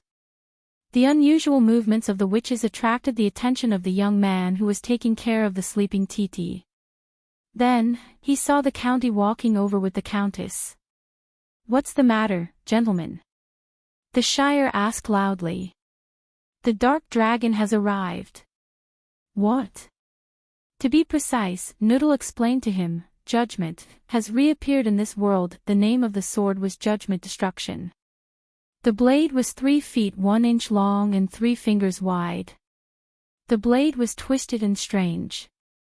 In the entire world, only one person had ever conquered the entire world with it. Holy Sword of Annihilation. Haku answered without hesitation. "This is the weapon of the Dark Lord, the Dark Dragon," Lute muttered. At this moment, the Fire Fairy Prince could only think of the words in the prophecy. The Dark Lord walks like a shepherd wolf. Before the calamity, after the apocalypse, in his eyes, there are no secrets in this world. In the lower realm, the witches all faced the east and prostrated themselves. Of all the people present, only Noodle and the Witch Queen were still standing. The Shire stood next to Scarlet and was speechless. At this moment, somewhere in the eastern Mets, the Undead's peerless General Greta and the Banshee Queen Yalvit were also speechless. The soul fire in their eyes flickered as they silently stared at the tightly shut door. For a moment, they couldn't utter a single word. It seems, after a while, Greta finally answered, "We were rejected." "That damned old man." Yalvit angrily cursed. "What does he mean?" "He said, we are not the people he is waiting for, and the people he is waiting for have already appeared," Greta repeated to her colleague, something like that. "I know, I mean he dares to reject us." Lady Yalvit, Greta smiled. "You are wrong about that, because there is no one he does not dare to reject." Yalvit looked at her in surprise. "I thought you were very proud." "I am indeed proud, and I have the right to be." Greta nodded nonchalantly, but in front of him, no one can be proud. "Is that so?" "Yes," Greta answered, "because he is called Tumen, the tyrant of the elements." The holy sword of light, Mither, flashed slightly. 3 lines of law extended from the distant galaxy and connected to it, but it did not obtain true power. The orb of light, the scepter, and the body of the holy sword did not appear here. "The orb of light is responding to you, it is in Fanzan." Haku stared at this scene and said, "But it is not enough, you have not yet obtained their recognition, the scepter of light is also responding." Lute said with a trembling voice, "This is not just responding, it is." "In Cruz," Haku answered, "in East Metz." "Finally, the holy sword Mither, it is." Lute's voice was a little strange. "It is in Erewhon, how can it be in Erewhon?" "It is calling us, why?" "Tumen, just a moment ago," Brando finally recognized the owner of the second voice. This name flashed across his mind. The Wind Empress was right, he was still alive. "But it said to wait for me in Osapi." "Osapi." Brando was a little confused. "Why is that?" "Brando." Haku's voice came from outside his thoughts. "Wake up, the elemental world is about to completely collapse, quickly call their names, just one more step. Verdant must be in the hands of the Dragon Empress, as long as you get the other 6 scepters." She suddenly could not continue. Because she saw Brando open his eyes and only pick up Halran Gaia and Odorfei's flaming blade. At that moment, all the holy swords around him dimmed, the Shallow Sea Sword, Ice Pearl, Firmament, Wind Scepter, Dark Pearl, and Judgment, one by one, turned into flowing light and merged into his body. At that moment, the entire space was collapsing. And Brando only took one step forward, and the 5 holy swords that had not yet materialized turned into broken lines of law and finally disappeared. "Mr. Brando! Are you crazy?" Lute and Haku shouted at the same time. But Brando only glanced at them and shook his head. The holy swords did not fully acknowledge him, and even if he forced to summon them, it was just wishful thinking. He already had the Halran Gaia and the golden flaming blade Odorfeis. That was enough. The 2 holy swords instantly formed in his hands, one on the left and one on the right, one gold and one gray. The flaming blade was wild and unrestrained, and the Halran Gaia was heavy and steady. It was one of the perfect weapon combinations for the Frost Soil Guard. He turned his head and said to Haku in his mind, "You have fulfilled your promise to me, and now is my promise to you. This space is about to collapse, you better tell me what you want immediately." Haku gritted her teeth and was silent for a moment, obviously extremely dissatisfied with Brando's action of abandoning the other holy swords, but she obviously did not understand that even if Brando summoned them, he might not get the remaining holy relic parts to respond. But after a moment, she said, I lied to you, what I want is not here. What? What I want is the Mercury scepter, are you kidding? Brando said angrily, you want me to get that thing for you? That is the scepter of darkness, Bai Ling laughed, can you give it up? I thought you could directly summon it here, but I didn't expect you to be so useless. The void of the universe was collapsing in front of the three of them, and it was like the end of a dream. The entire world became fragmented, and the space that was originally one suddenly turned into pieces and scattered in all directions. Then there was endless darkness. In this darkness, Brando could not help but be silent for a moment, and then asked, that is the scepter of darkness? Why, you didn't think of it. What do you want that for? Brando asked. I want to use it to reconstruct my body. I can't always live in your spiritual world. The Mercury scepter can reconstruct a body. Brando's tone suddenly became urgent, and he immediately thought of Nemesis and Senior. Although he promised them that he would help them reconstruct a body, he did not have any plans for the time being. He did not expect the Mercury scepter to have such an effect. Of course, that is the holy artifact of the dark world, the immortal scepter, Haku replied, although it can't provide endless energy, it can provide the law of life and death. Reconstructing a body is nothing, it's not like creating a soul. Very well, Brando nodded, it's a deal, I will help you get that thing, whether it is for me or for you, but you have to help me reconstruct a body. You? Haku sneered, you should think about how to face dusk. I wanted you to get the amber sword so that there would be a chance, but you gave up the best chance. We are going to face the Dragon Queen, not Dusk. That's the same, do you think you are a match for her? In response to this question, Brando smiled slightly, and patted the holy swords Odorfice and Halran Gaia in his hands.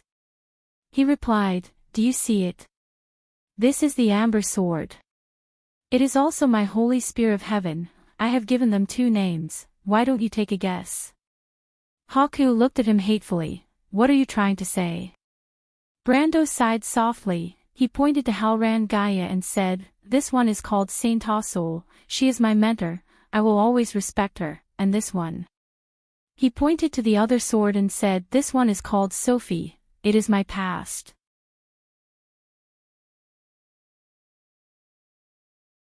Chapter 1179.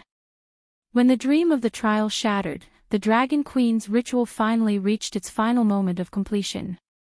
When Brando and the others returned to the elemental plane in a flash, they found that the mountain of ceasing storms was long gone. White Mist and Faiz were also nowhere to be seen. He tried to contact her and Malurcha with his mind, but to no avail. He even felt that his connection with Wonde had been completely severed. Beside him, Lu Te gave a soft gasp. He looked up, and for the first time, took a closer look at the world he was in. To be exact, he didn't know if this place should be called a world, because countless broken mountains, upside-down rivers and oceans, howling winds, and scattered flames floated up and down in this world. It was a scene comparable to the end of the world. Instead of calling this a world, it would be better to call it a broken ruin. The moment Brando saw it, he knew that the elemental barrier was completely gone. He was most worried about Miss Tata and the Termosian fleet. On the contrary, he believed that White Mist, as the spirit of an ancient witch, should be able to protect herself. As for Faiz and Malurcha, they were card creatures. Even if something happened, they would just return to the graveyard. But worrying was of no use. Brendel held the reborn Halran Gaia, or Sinorso, in his hand. It had actually merged with the flaming blade. Although it was separated into two swords in his left and right hands, he saw the same equipment through the equipment interface.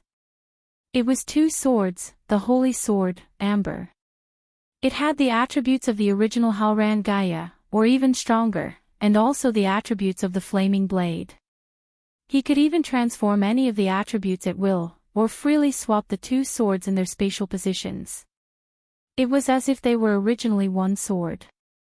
Brando vaguely understood how the amber sword worked. He had to admit that it was indeed the supreme holy sword in this game that was named after this sword. Having it was equivalent to having 7 holy swords with completely different attributes. And it was far more than that, because the elemental attributes could cooperate with each other. Just the earth and fire elements could form a certain degree of complementarity. He believed that as long as the 7 elements were completed, the elements would grow and multiply endlessly, and even form a complete world. In fact, they were the foundation of Wound. As Brando held the sword, he felt as if the entire world was in his grasp. Only now did he understand why the Azure Knight could fight against Dusk with Firmament. This was because he was mobilizing the laws of the entire Tiamat. He was the same at this moment.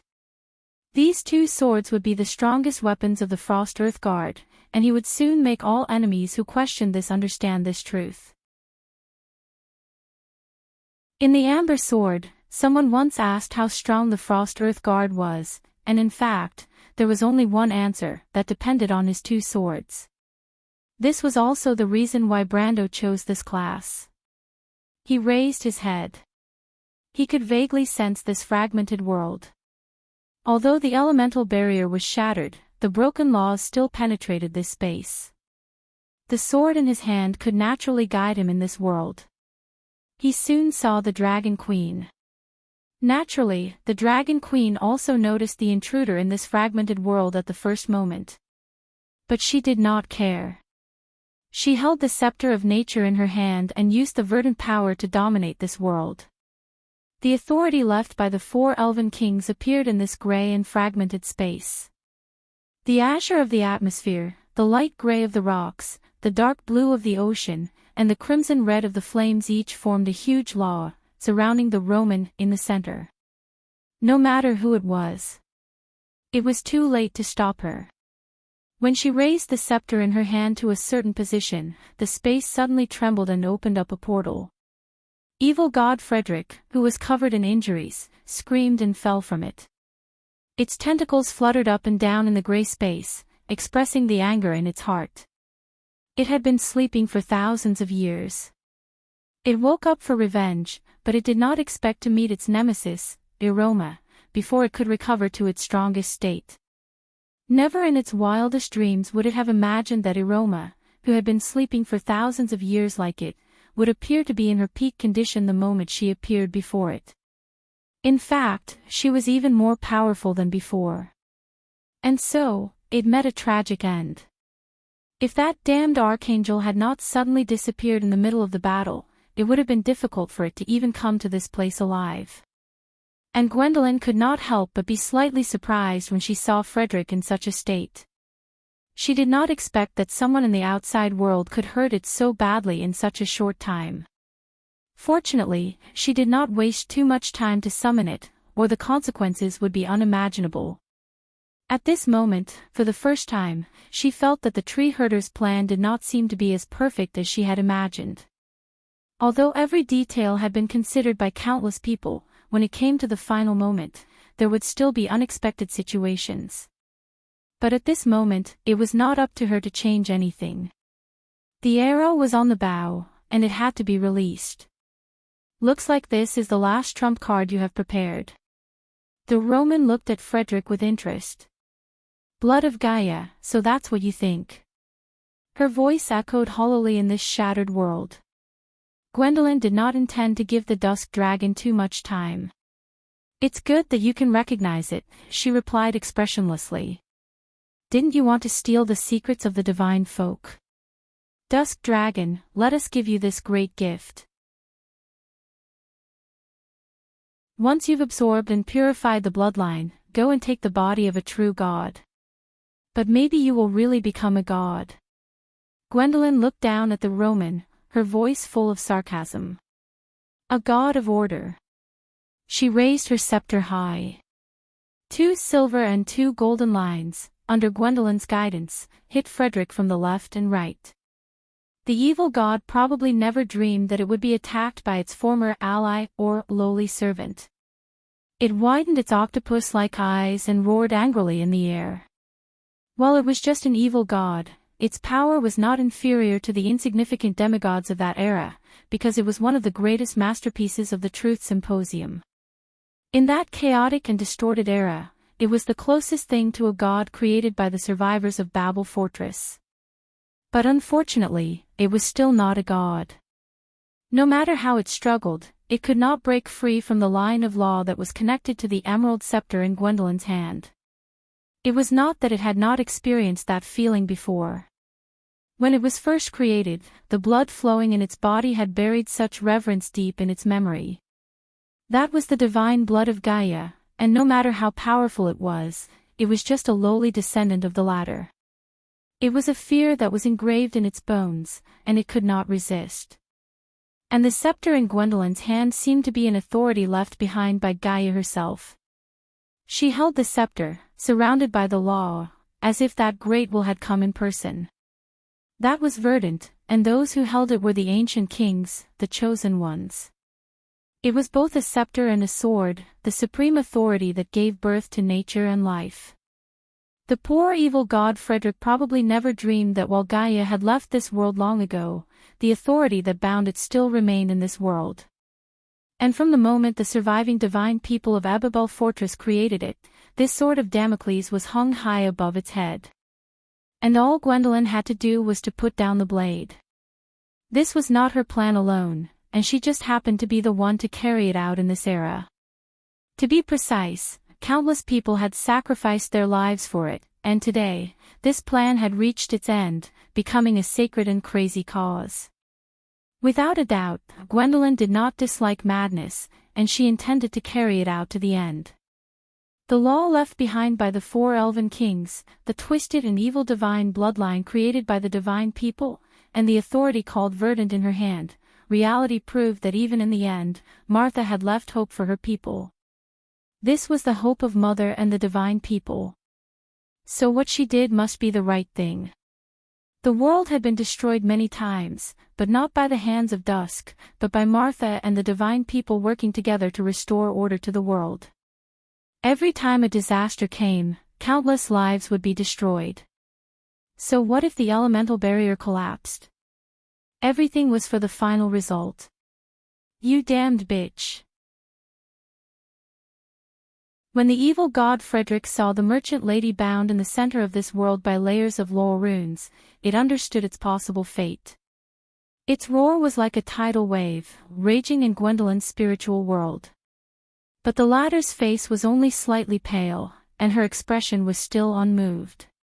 She leveled her right hand and pressed the scepter down. The evil god Frederick felt as if it was being pressed down by a pair of invisible hands towards the black light cocoon in the center of this world. It struggled in horror, but Gaia's aura suppressed it to the point that it could not move. At that moment, the evil god suddenly felt a little sad that perhaps it should not have woken up. As a dead god sleeping in the void, although it might eventually turn into dust under the law of Tiamat, it was better than being heavily injured by Aroma again and then being completely devoured by the bloodline of a slumbering ancestor. After the fusion of bloodlines, a new god might be born, but that definitely had nothing to do with it. It was a death that was even more terrifying than a deep sleep. Although the evil god Frederick was arrogant, it did not think that it could compete with a pure-blooded ancestor. And when it got closer to the Roman, it could not help but scream in horror, the will of Dusk. At that moment, it understood its fate. No, it screamed, you can't do that.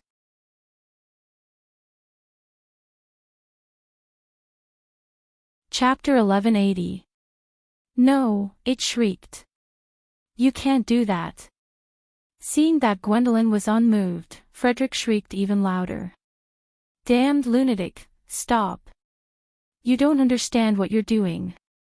You'll regret it. I beg you, don't do that. Dear Lady Gwendolyn, things are different from what you think. You don't understand, you'll only kill me. You'll kill Martha and plunge this world into eternal damnation. However, Dragon Queen Gwendolyn's cold gaze did not linger on the struggling evil god. She had seen too many of their flowery words, and she was not one of those foolish mortals. She looked up at the Roman, hoping to see fear on its face. But she was destined to be disappointed. The expression on the merchant lady's face was a little strange, but it was definitely not fear. Rather, it was a little funny, and a little pity. At that moment, Gwendolyn almost wanted to stop, but she could not, because she could not afford to fail. The tree herders could not, and neither could this world. The expression in Frederick's dark eyes turned from fear, to pleading, to hope, and finally to despair. That despair turned into a long wail. "I curse you, you damned bitch. I curse you and this damned world, you're all dead. Arg!" When it came into contact with the edge of the 4 elemental laws that surrounded the Roman, all of the curses turned into a shrill cry. Then, its massive body was torn apart, turning into a bloody mist that scattered everywhere. However, there were a few blobs of golden blood that separated from Frederick's remains and floated in this gray space. For a moment, Dragon Queen Gwendolyn sensed a familiar aura from the blood. She seemed to see a girl with eyes so clean they were almost flawless. She wore a long white dress and stood in front of her. Her hands were crossed as she smiled and said to her, "Gwendolyn, this is my dream. Are you willing to help me? I'm just a magus. How can I help you, Your Highness? Everyone has their own expectations for this world. Don't you have an ideal world, Gwendolyn?" Of course she did. Gwendolyn was momentarily dazed. When the Twilight Dragon was completely destroyed, this world would also be destroyed, but order would not disappear. After a long time, the gods would return, and the glorious era would return to this land. At that time, the kingdom of mortals might no longer exist, but true peace and tranquility would descend. Perhaps the princess's wish would come true. That was the world she hoped for, although she might not be able to see it herself. A trace of vigilance rose in the Dragon Queen's heart. She did not expect that she would be distracted at this time. For a moment, her hands and feet turned cold. She thought that because she was distracted, Duskswill had taken advantage of her weakness. She reacted in an instant. She grabbed Song Chui tightly in her hand and hurriedly looked towards the center of this gray world. However, the merchant lady was still there, looking at her without moving. In fact, the former even had a strange smile on her face, and did not take advantage of her distraction to do anything out of the ordinary. It was as if she did not intend to break free from the elemental bindings, and was only waiting for Gwendolyn to make her move. Faced with such a Roman, Dragon Queen Gwendolyn could no longer hold it in. Her originally confident heart finally loosened for a moment. This fear spread in her heart once it was born. She no longer dared to think about the consequences of failure. Moreover, reality did not allow her to fail. She gritted her teeth and put down the scepter in her hand. The formation binding the merchant lady immediately began to slowly turn, and the golden blood floating in Frederick's corpse slowly floated towards the latter, who was bound in the center by the formation. "Princess Constance, if you really want to save this world, then please stand side by side with me for the last time," Gwendolyn thought silently in her heart. However, in the next moment, her heart skipped a beat. The golden blood was indeed absorbed by the Roman. After absorbing the blood, the merchant lady raised her head and looked at Gwendolyn strangely. She then frowned and showed a pained expression before closing her eyes again. Dragon Queen Gwendolyn was never a timid and weak person. She also rarely placed her hopes on things that she could not control. However, at this moment, she clenched her fists. As the leader of this generation of tree herders, she had done everything she could. She believed that she had done the best she could, but she was only the last person to carry out this huge plan. The tree shepherds, the Society of Truth, and everything that her ancestors had believed in for generations, did not leave her with many choices. She believed in everything, and could only believe in everything.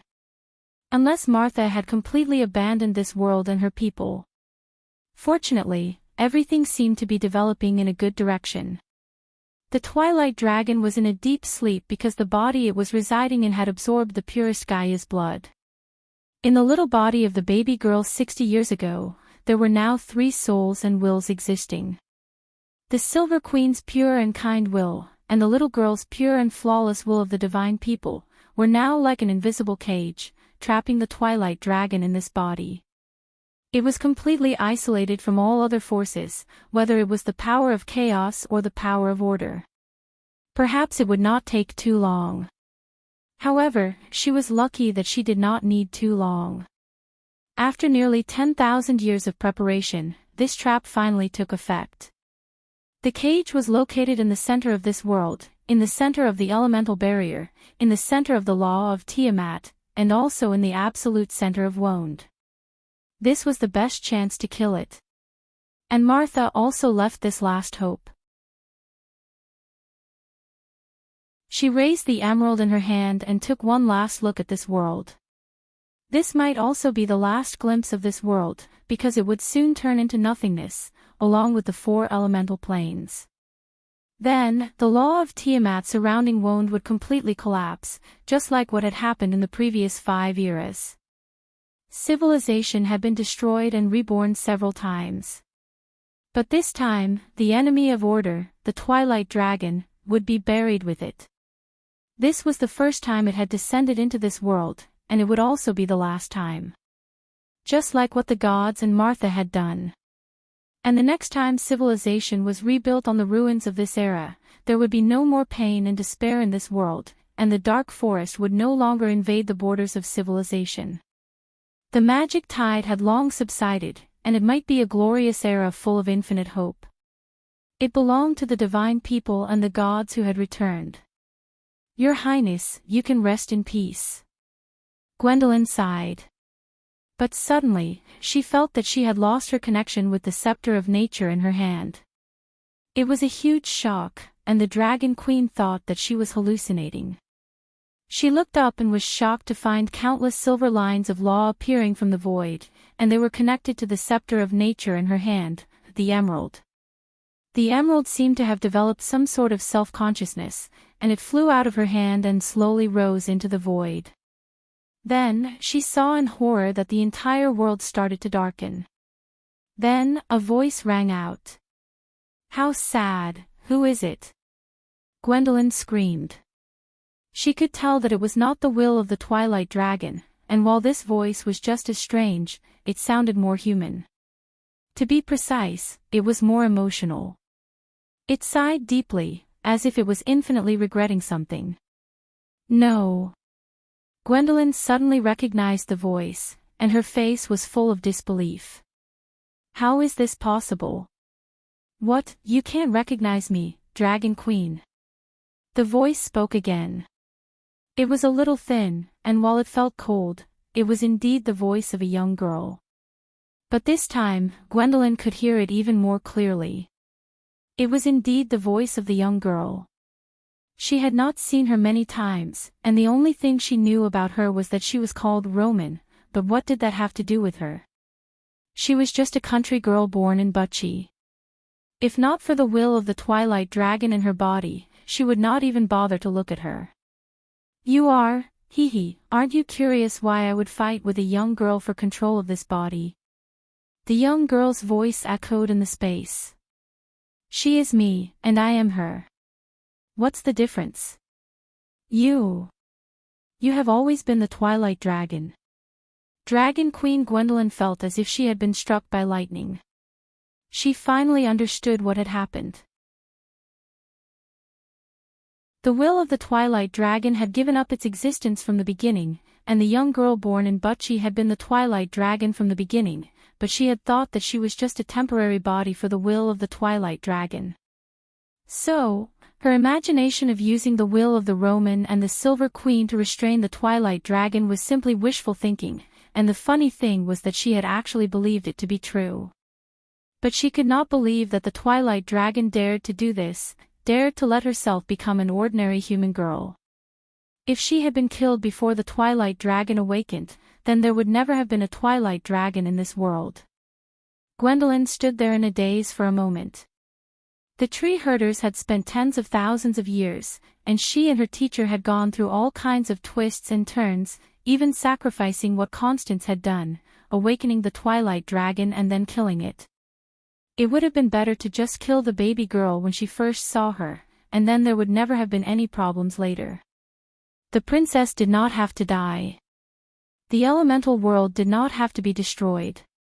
Her heart was as strong as steel, but at this moment, she could not help but feel a crack of regret. It was as if her entire world had collapsed, and at that moment, Gwendolyn understood that she had failed, and failed miserably. And the key was that she had created all of this with her own hands. Why did you do this? Gwendolyn muttered to herself blankly. If you wanted to destroy us, why did you have to do something so superfluous? Superfluous. The Roman opened her eyes and looked at her with a smile. Because you have always escaped punishment in the end, and I am tired of this game of hide and seek. This time, I want to completely destroy this world, but I have to destroy Martha first. So, I had to come here personally to find out your secrets. She pointed at Sang Chui in the air and said, so I have to thank you for giving me Martha's authority. The Dragon Queen's body was cold. The most ridiculous thing is, that the merchant girl did not care about the latter's feelings, and continued, you do not agree with the civilization built by the Iron Folk, and believe that mortals are not worthy of inheriting your civilization. But what's laughable is that isn't the same for your inheritance. You actually believe that bloodline is everything to Martha's authority. How sad. So, before everything is destroyed, let me show you the true face of this world, so that you can understand how terrible your ignorance is. The Roman shook her head, and then became serious. Let me reintroduce myself, Lady Gwendolyn. I am a Roman, and the eternal destroyer of this world. But that doesn't matter, because your civilization and my memories will live on forever, because order is a part of chaos.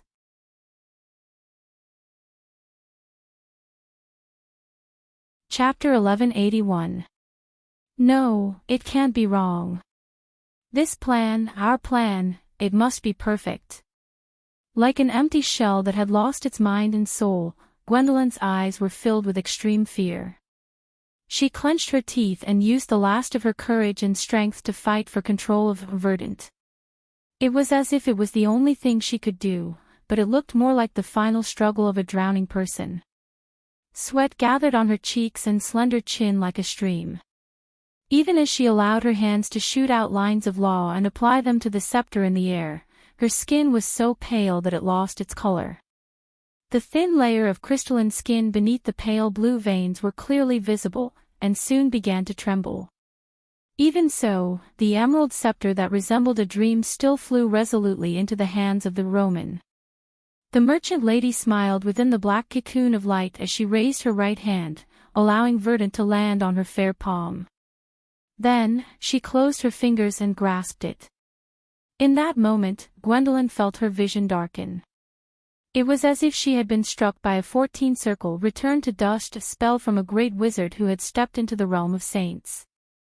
Her entire body and soul trembled, as if her soul would scatter at any moment. It's all over. The Dragon Queen's heart seemed to have fallen into a dark, bottomless abyss. Despair shrouded her mind as if she could no longer see anything, leaving only boundless regret. Gwendolyn. But a voice cut through her heart that had fallen into darkness like a bolt of lightning. It was a voice filled with rage. Rather than a reprimand, it was more of a roar. There's still a chance right now, and you're going to give it up. Tree herders. And here I thought you lot were powerful. To think that you're just trash. Or are you planning to throw this mess to someone else? The roar contained satisfaction and disappointment. Gwendolyn was not unfamiliar with that voice, but Brando's disdain had deeply pierced her pride. No, what do you know? As if she had found a target to vent her anger, Gwendolyn roared inwardly as well. I'm not giving up, it's just that it's useless. We've all been deceived, and I'm a complete failure. Yes, I've harmed everyone. Don't blame everyone for your weakness. If I were you, I would die in the middle of the charge. Only cowards kneel and beg for mercy. Moreover, it's meaningless, because no one would pity you. Brando did his best to fly in that direction, but in his eyes, the Roman in the black cocoon of light did not move at all, and yet the distance between her, Gwendolyn, and himself was increasing. It was as if a folded space had been flattened out, a fragmented world expanding several times in an instant. A gray web-like structure extended beneath dusk, the distance between the grids increasing, and in the blink of an eye, Gwendolyn, who had been right in front of her, was now a world away from her. Although Brando did not know what the Dusk's was doing, it could not be anything good. When he saw Gwendolyn's dazed look, he knew that things were just as he had expected. The tree herders had indeed been tricked by the Dusk Dragon. What a joke! How could a big boss like the Dusk Dragon fall for schemes and tricks? In the face of absolute power, any tricks were meaningless. The funny thing was that the tree herders did not even understand this principle, and had been deceiving themselves for thousands of years. Of course, perhaps the sages of the tree herders had other plans, but in this era, their successors had obviously gone astray. When the calamity of wolves descended in the Amber Sword, the Bugis, Silver Elves, and Dragons had also come up with countless ways to deal with Akis and her daughters, and what was the result? They still had to rely on the earth-shattering final battle, sacrificing NPCs, and finally barely obtaining victory under the almost suicidal attacks of the players. In the face of such a level of power, the plan may be effective, but at the last moment, they still needed absolute power to end the problem. That was why he was not optimistic about the tree herders' farce from the beginning.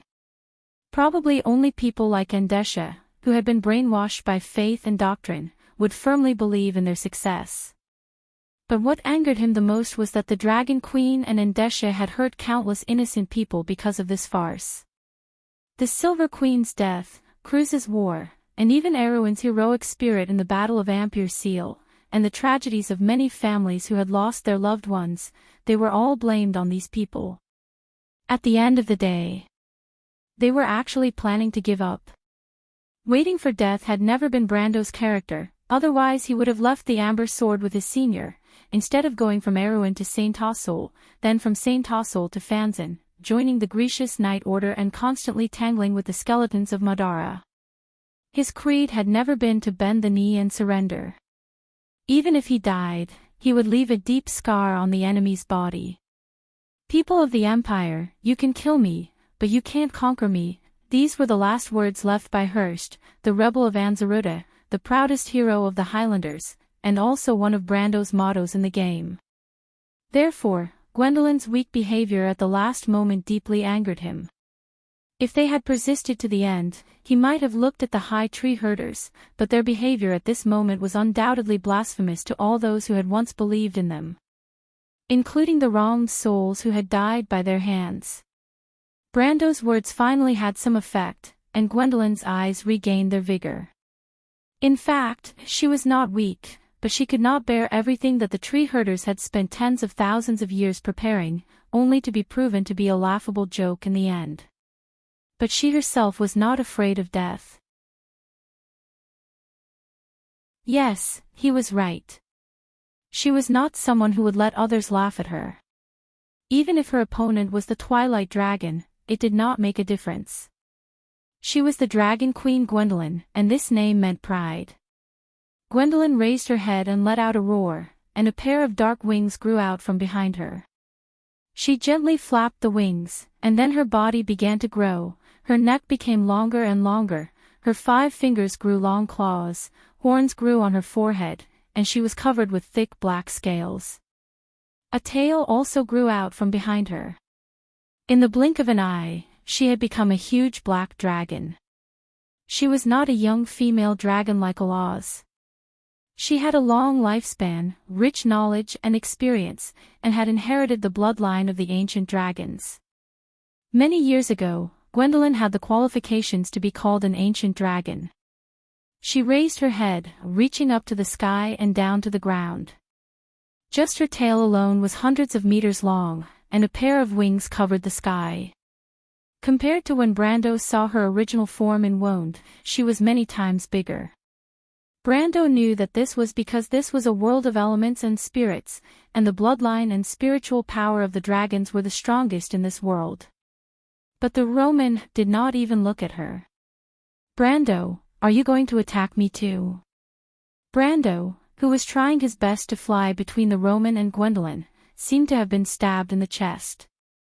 His face turned pale, and the anger in his chest disappeared without a trace. "Roman. That's me, Brando. It's a pity that I can't travel the world with you and become the biggest merchant." "Mr. Brando, what's wrong with you?" Lute could not help but ask when he saw Brando's terrible face, and the knuckles on his hands that were holding the two holy swords were cracking, and his knuckles were as white as exposed bones. But Brando did not seem to hear him. "You're not a Roman. You can say that, but I can still feel the feelings for you in my heart. Unfortunately, the will of dusk prevented me from having these feelings. I will let you have a decent ending, and you will live in my memory forever. Give me back my Roman." Brando looked in that direction, his eyes almost spitting fire as he gritted his teeth and spoke word by word. The merchant was silent for a moment before she spoke again. "I'm sorry, Brando. I'm afraid I can't do that. Gwendolyn." Brando roared. "Cooperate with me." Gwendolyn was now fully awake. The tree herder's dragon queen did not care about Brando's order, but her rationality told her what to do at this moment. She let out a low roar, flapped her wings, and flew towards the Roman like a ray of black light. The merchant sneered. The world was now completely different in the eyes of Dusk. What was laughable was that these self-proclaimed inheritors of this civilization did not understand this. These lowly creatures were forever struggling in their short-sightedness. Perhaps this was the tragedy of mortals. They were not even comparable to Marcia. Although the latter was a product created by the divine people, in her eyes, it was superior to the civilization of the Matatanians. If it was not for the fact that she had to protect these ignorant people, perhaps the war would have dragged on for a long time.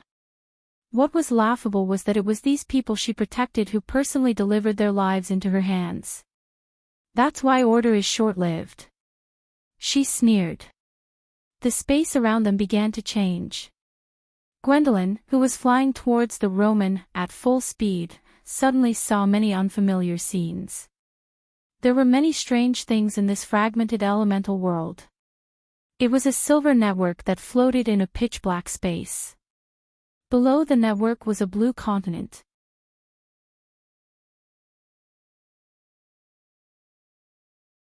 Chapter 1182. It was a silver network that floated in a pitch-black space. Below the network was an azure continent. The troposphere was filled with cirrocumulus clouds, a blue ocean that was as clear as crystal, and a continent that looked like a walnut skin. It was glowing like a square tablecloth spread out in this dark space. Under the feet of the three of them, it stretched out in all directions and extended into the endless darkness. Gwendolyn saw the plains of Cruz, the forests of Saint Tassol, the mountains of Fanzan, and the Iranta Islands that drifted away from the continent. To the east was an endless glacier with a white ice sheet covering the fragmented continent. To the south was a dark land, and the dead moon inner sea shone under the sun. Even further away, there were other continents scattered across the ocean like stars in the sky. She recognized where this was at a glance. This was the Woned. The elemental barrier disappeared, and the whole world appeared under their feet. Above the law of Tiamat, this was already outside the boundary of the elements. And Brando also saw something else. On the layer of the silver network, there were some things that emitted starry light. They floated above the law of Tiamat, as if forming a huge array. And closer to some places, there were some wreckage floating in the void. They were parts of the broken body of a giant beast that emitted a metallic luster. Among these wreckage, there were many corpses of human bodies and monsters. They were frozen into ice, but some of them could still be distinguished. Brando recognized at a glance that they were the Myrnas. But there were also some other races, such as the dazzling folk, the dragons, and some that he had never heard of before. They had never appeared in any myths or legends. A few female corpses in armor slid into his sight. The familiar armor made his pupils shrink slightly. It was the Valkyrie armor, almost identical to Freya's armor of light in the game. These female heroes had long been buried in an unknown era. Their faces were blurred as they slid silently into the distant darkness. Silence reigned in the void. Among the wreckage, there were some other incomplete bodies, such as the Crystal Cluster, the Energy Race, the Giants' corpses, wolves, various Fenrir's sons and plague hounds, and finally, a sleeping female wolf. Brando recognized at a glance that it was the taciturn Otis, one of Eki's 12 daughters. Without a doubt, this was a tragic battlefield. The Earth Legion that had resisted the Twilight invasion had long since fallen into eternal slumber. Do you see this world that the divine people and Martha have created in my body? Ever since the last war, you don't even recognize it anymore. The Roman extended his hand, and an invisible force stopped both Brando and Gwendolyn. No matter how hard the man and the dragon tried, they could not get any closer to the merchant girl. Little fellow, it's useless. Bai's voice sounded in Brando's mind. The Twilight Dragon has awakened. We're still one step behind. We're no match for her, at least not yet. Brando shook his head. He did not refute, but he did not plan to give up either. The Roman looked at them and continued, so you're no longer worthy of inheriting this civilization, nor are you worthy of being the descendants of the divine people. The glory of the Maditanians has come to an end. Odin has stopped me from descending into this world for 1,000 years, but you haven't been able to change your fate. Today, the door to this world has opened again, and this time, no one can save you. She pointed at Wone and said, watch how it's destroyed, and then I'll kill Martha completely. I'll let you see it all with your own eyes, and see the end of this war. Many specks of light appeared in the darkness. They were meteors. Brendel saw countless meteors passing through the laws of Tiamat. Tens of thousands, or even billions of rays of light were falling towards Vaunt. Although he was only quietly watching this scene from above the laws of Tiamat, he could fully imagine what a spectacular scene it would be to look up at the sky above the land of Vaunt at this moment. But that was the glory of the end, the desperate situation before the world was destroyed. Every speck of light was a part of the Twilight Army. Dusk was coming. Just as she said, this time, the world no longer had the power to resist her. The Truth Parliament had long ceased to exist, and the Earth Legion had been destroyed outside the elemental barrier. The gods had left this world, and the divine people had disappeared. There were no planeswalkers, no warriors with golden blood. How could the mortals of this world resist such a desperate situation? Gwendolyn clenched her claws so tightly that blood seeped out from under her scales. Brando held the two holy swords tightly and did not say a word.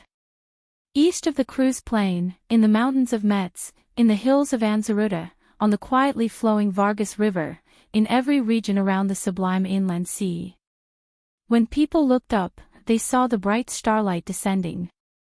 After the specks of light entered the atmosphere, they were ignited by the high temperature, forming a long tail of flame that slowly fell from the sky. It was like a rain of fire. The knights stopped in their tracks. The merchants in the caravan had just recovered from the fear of the night. The refugees who had survived the disaster did not have time to adjust their emotions. One by one, the ascetics ran out of the temple and looked up at the sky. Everyone saw this scene with their own eyes. The sky was ignited. At the border between Fanzan and Saint-Ossol, the elves and the people of Immerse saw the sky full of meteors falling in the direction of Cruz. Before they could understand what was happening, a sudden gust of wind blew from the hills. Someone was already screaming. Dragons! Dragons! Dragons in the South. Someone looked back and saw another scene that they would never forget in their lives. It was a giant dragon. Countless dragons, covering the sky as if there were thousands of them. They spread their wings and flew over the hills with a rumbling sound. Trees fell one after another. Countless leaves fell from the branches and were swept into the sky by the wind. People screamed as they pressed down their hair that was flying in the wind and lay down on the hills. They looked up and watched as the dragons flew over their heads and flew in the direction of Kurlutz without hesitation. There were still last warriors in this world. The last descendants with the golden blood flowing in their veins seemed to be guided by the voice in the deepest part of their hearts and blood. This day, they finally understood. War had come.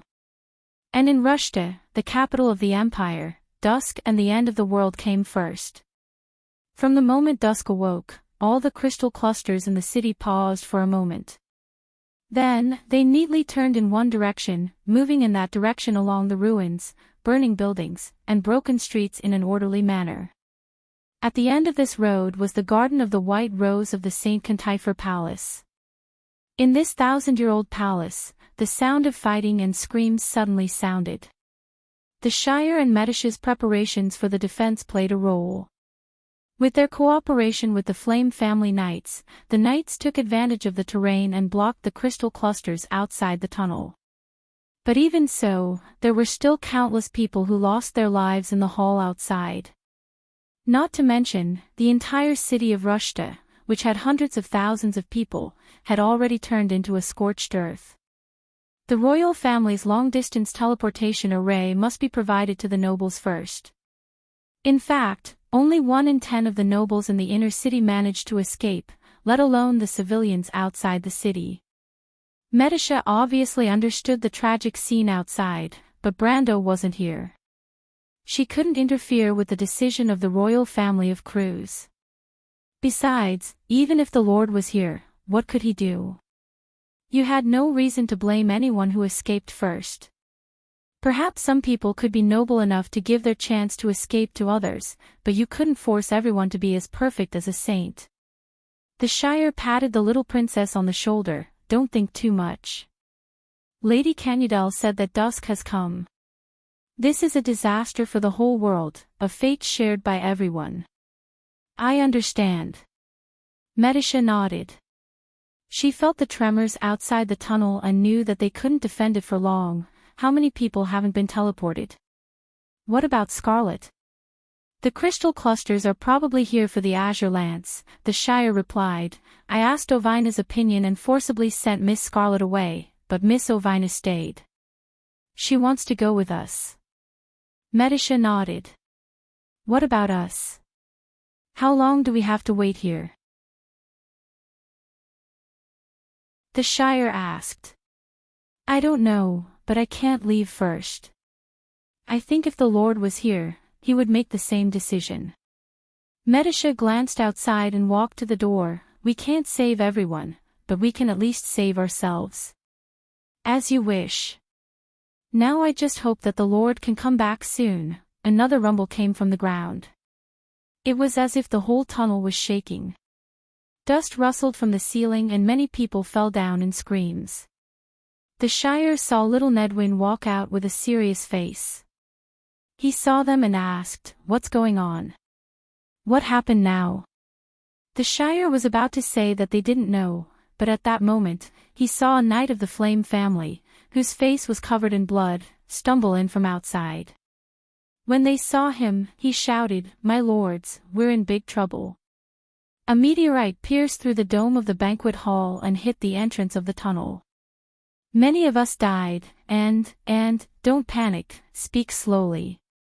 Little Nedwin frowned. The knight of the Flame family was an elite with rich experience and courage. If even they were in such a state, one could imagine how serious the situation outside was. The knight of the Flame family gulped and replied, "And there are some strange things in the meteorite. They're monsters and they're very strong. We can't hold them off for long." "What kind of monsters?" the Shire asked. I don't know. I've never seen monsters like that. They're like Mercury, but we can't kill them no matter what. The nobles, the Shire and Metashow were shocked at the same time.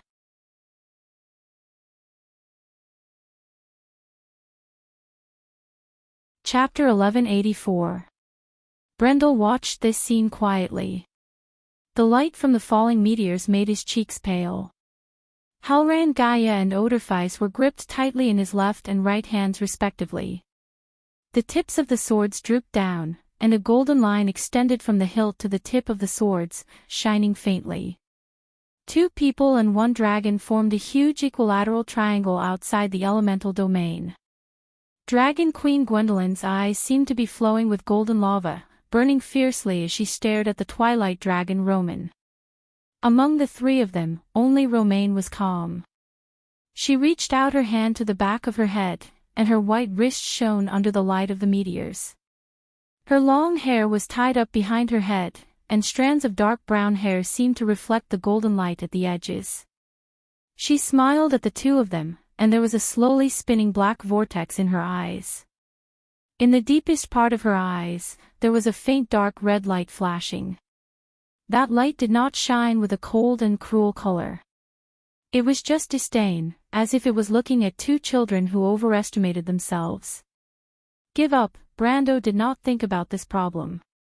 He was looking for an opportunity. There must be another opportunity. Odin knew about the tree herder's plan, but he did not stop it. The man who called himself the Fool, there were very few people in this world who could be wiser than him. He must know something, and he must have left something behind. And what did I overlook? Odin, Kelsey, the Witch Queen, Tumen. Shadows flashed in Brando's mind, like chaotic silhouettes, but they gave him a hint of inspiration. The Fool. That's right, the Fool. Odin's promise to the crystal. What did Odin promise to the dragons? Why was the Fool's inheritance the war dragon Tiamat, the raging dragon Alphonse, and the crystal? The golden flame blade hummed and trembled in his hand. An unyielding will was sleeping in the dark blade, and it was awakening bit by bit, resonating with the unyielding soul burning in his heart. Suddenly, there was a light in the depths of the universe. The light was so weak that it was not even worth mentioning in this vast space. Prometheus tossed the flame's seed onto the dark ground. A golden line extended from the flames and parted the flames in a straight line. Like a broken line of fate, it was deeply engraved in Brando's eyes. A great aura appeared in the space. It was gentle and generous, but also solemn and majestic.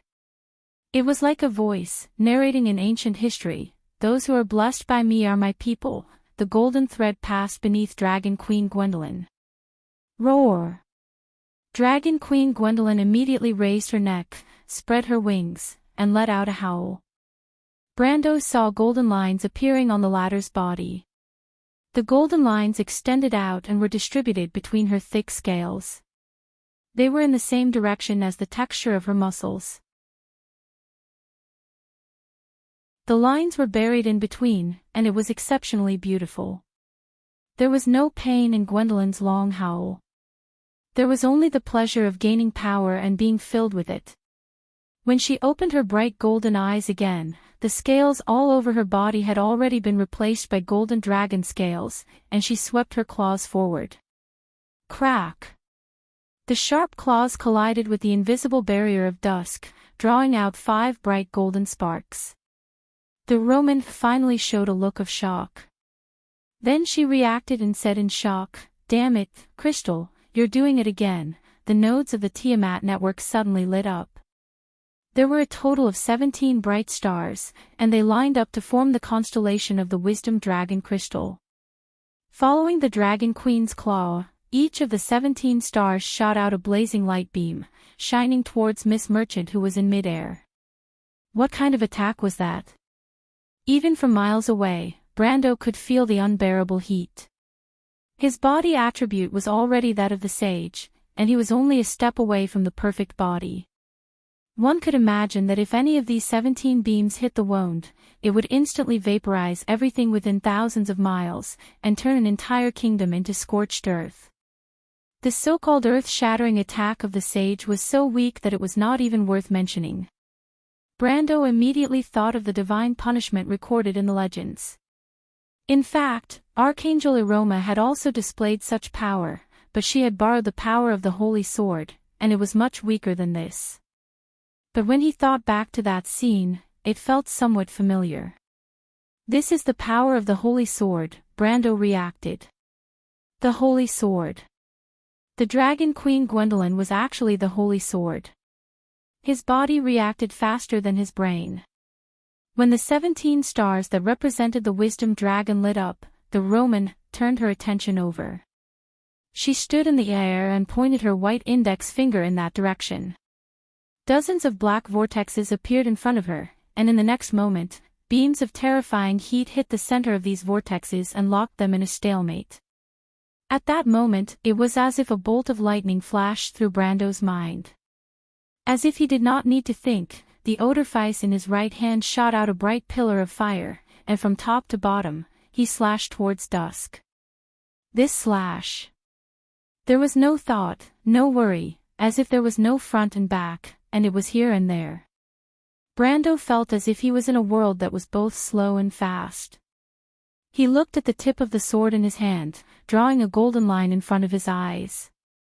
His heart burned with anger, but the hand holding the sword did not waver at all. His mind was calm.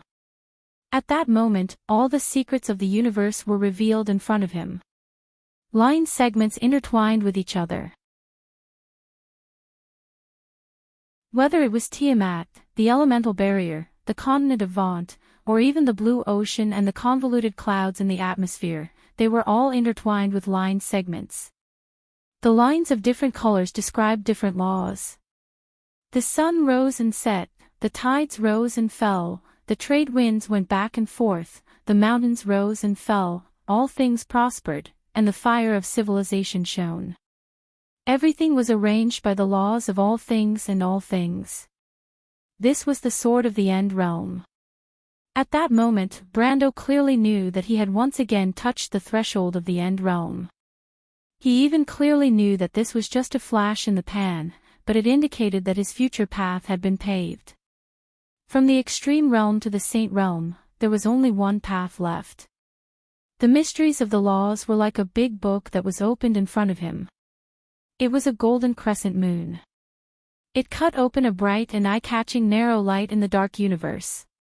The laws of time and space all avoided in front of it. This sword seemed to have produced a difference in logic. It was at any position in any space at any time. Brando could totally think that this was the only sword in the world. In this era of wound, no sword saint could take this sword. Even in the Amber Sword, no more than 20 players could escape from it. Not only because it was the End Realm sword of the Saint Realm, but also because it was odorfice. Unfortunately, Brando was facing Dusk. It was the will of Wound's chaos. Roman used one hand to resist the Dragon Queen's attack, and with a backhand movement of his right hand, he drew a line in the air with his 5 fingers, and a sword light that looked exactly the same as the golden crescent moon appeared. But it was pitch black, like the 13th black moon that had fallen. Dusk was annoyed by the backup plan left behind by the Wisdom Dragon, so she didn't show any mercy. She wanted to get rid of this trouble as soon as possible. But at this moment, 3 vines suddenly appeared out of nowhere. They suddenly grew out of nowhere near the merchant lady, and wrapped around her snow-white wrist. Roman didn't think much of it because the strength of the owner of the vine was too weak. Other than the fact that she was slightly surprised by the skill of hiding, she didn't think that a person with such weak strength would be able to hide so close to her without her noticing. But in the next moment, her expression changed. Tiamat's network was changing shape, and the nodes on it were swapping positions. From afar, it looked like a sophisticated machine. The gears on the machine were slowly turning, and the teeth merged with each other to change shape. The distance between these nodes was so great that every time they changed direction, the shape they formed would sweep across thousands of miles of the continent of Vaunt below. If one looked up at this scene from Wonde, it would be a spectacular scene. But unfortunately, no one present was in the mood to admire it. The 24 nodes in Tiamat's network formed the constellation of the War Dragon. Roman immediately felt that the vine around her hand had changed. She could only watch helplessly as circles of lines of law appeared in the air and wrapped around her wrist, pulling her hand back. This kind of attack naturally couldn't do any damage to her, but it caused the pitch-black sword light to change direction. It crossed with Brando's golden sword light, and cut into Tiamat's network. A series of explosions occurred in Tiamat's network, and the dazzling light caused everyone to squint their eyes. The shock waves from the explosion swept across the area, and many of the nodes broke off from the network and fell to the ground of Wonde. When the black sword passed by him, even though it was several miles away, the side of Brendel's neck, arm, and waist were cut open. Blood immediately spurted out, forming a bloody path in the air. But he couldn't care less. He recognized the person who interfered with Dusk. It was Endesha. Mr. Brendel, the tree shepherds aren't completely useless, Endesha grit her teeth and grabbed the vines in her hands. Her eyes seemed to spit fire as she roared at him, "We will succeed." "Be careful," Brando wanted to shout at her.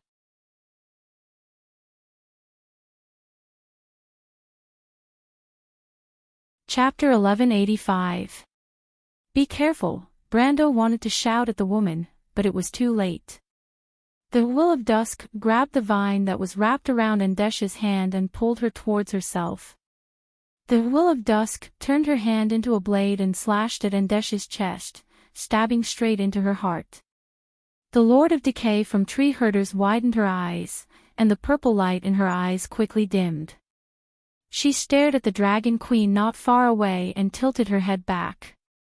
She was thrown away by the Will of Dusk. Like a broken doll, it fell into the void. "Lady Endesha." A voice that Brando was familiar with shouted. It was Miss Tada's voice. Miss Tada's voice rang in his mind, "Mr. Brando, cover us and create an opportunity for us." "What opportunity?" "Mr. Brando, there is no time to explain. Please trust us." Tada's voice was full of urgency. "Brando, I am Alanta." Another voice rang in his mind. "Mr. Brando." It was the Elven Queen's voice. Brando immediately reacted and nodded silently. The Will of Dusk seemed to have expected that there would be someone hiding in the void. She raised her head and shouted, "Come out, vermin." The woman that she killed was not a threat to her at all, but someone had used the power of the War Dragon to kill her. This made her extremely angry. She had already guessed the identity of the other party. It must be someone that Odin had left behind. She did not expect that Odin and Crystal would trick her in the end. But it was at this moment that the golden sword was already in front of her. This sword was not a problem for her at all. Although she had spent some time dealing with Endesha, dealing with Brando's attack was just a matter of raising her hand. Trash, what a piece of trash. Martha's descendant is only left with this kind of power. She shouted angrily as she pulled out her right hand to block the sword. However, the Will of Dusk had forgotten that she had already neglected the other side's defense when dealing with Endesha. In fact, she did not pay much attention to the Dragon Queen's attack, and deliberately led her to exhaust her strength. The black vortices were just summoned by her, and she purposely maintained the same level of power as Gwendolyn so that she would not have the time to do anything else. But she kept diverting her attention, and the vortices that she had to maintain were on the verge of collapsing. The last straw that broke the camel's back was Gwendolyn's fury. She let out a shrill roar the moment Dusk's palm pierced Endesha's heart. Even though Endesha was just one of her many subordinates, her final words to Brendel had struck the softest spot in her heart. Under Gwendolyn's rage, the power of the crystal's legacy doubled in an instant. 17 beams pierced through the black vortex in front of the dusk will, and by the time Romaine reacted, the beams had already struck her body viciously. Ah! Romaine let out a shrill shriek. Although the attack was not enough to hurt her, she did not expect to be hit by such a weak attack. The pain contained in this scream was far less than the anger contained in it. But this attack was not the only one. Brando's sword landed heavily on her body in the next moment. But this strike made Brando's heart sink. Based on his expectations, this End Realm expert's sword should have accurately struck Dusk's shoulder, which was tilted backwards due to the Dragon Empress attack. Although it shouldn't have injured Dusk, it should have at least bought some time for Miss Tada and the others. But he did not expect his sword to be caught by the Roman will of Dusk. Romaine stared at her with a furious expression. She had almost been knocked down from her position because of a stumble. This was a great humiliation. She was no longer the little girl from the countryside of Butchie. She was the Dusk Dragon, the will of all things. Ever since she fought with Martha and Woned, she had never tasted something like this. This was because she had always been attacking from outside of this world. In fact, this was the first time she had descended into this world in a physical form. If the last time she fought with the Knight of Sky Blue, she had only tasted the taste of being injured, then this time it was a complete humiliation. What was the Iron Person? It was like a speck of dust.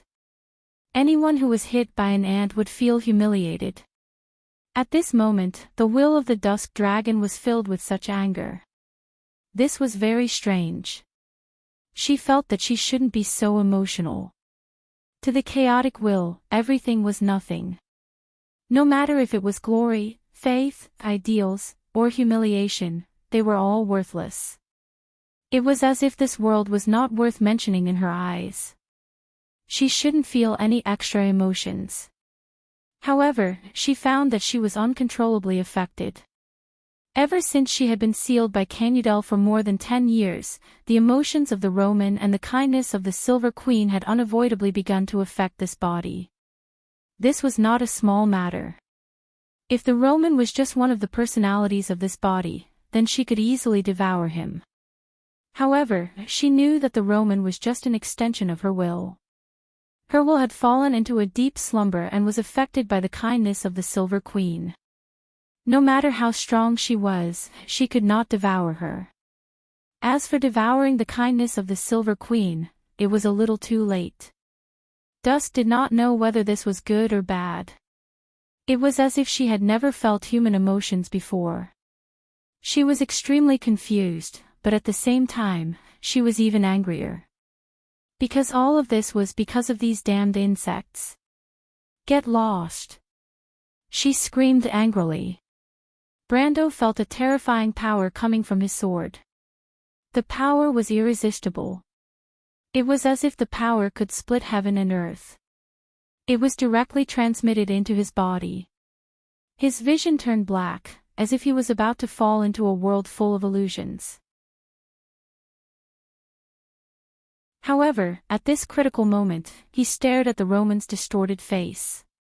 His heart was full of despair and unwillingness, as if there was hope.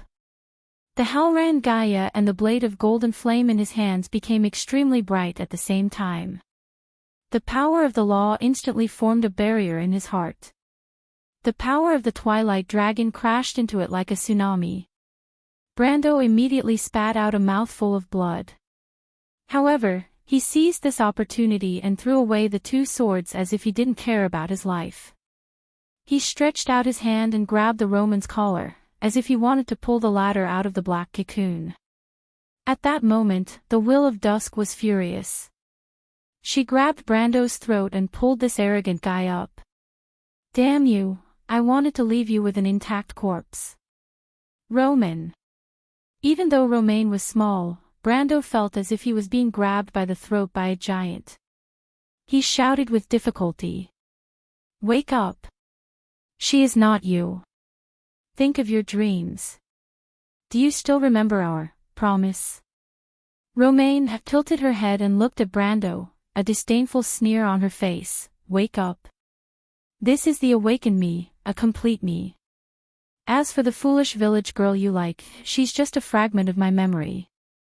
Do you think that a fragment of my memory can control the will of chaos? Shut up. Brando immediately felt dizzy. He was like a fish out of water as he gasped for air and replied with difficulty, "The will of chaos is nothing, you deserve to die." Romaine was furious. She raised her hand and prepared to kill this damned maggot like how she killed Endesha. But when she raised her hand, she suddenly felt verdant in her hand tremble slightly. It was an extremely slight tremor that was almost undetectable. At that moment, 3 figures suddenly appeared above her head. Brando's vision was extremely narrow due to the lack of oxygen. He could barely see Miss Tata, Sage Eloranta, and the Elven Queen. "Mr. Brando." Miss Tata spoke softly, "I'll leave the rest to you." Brando was stunned.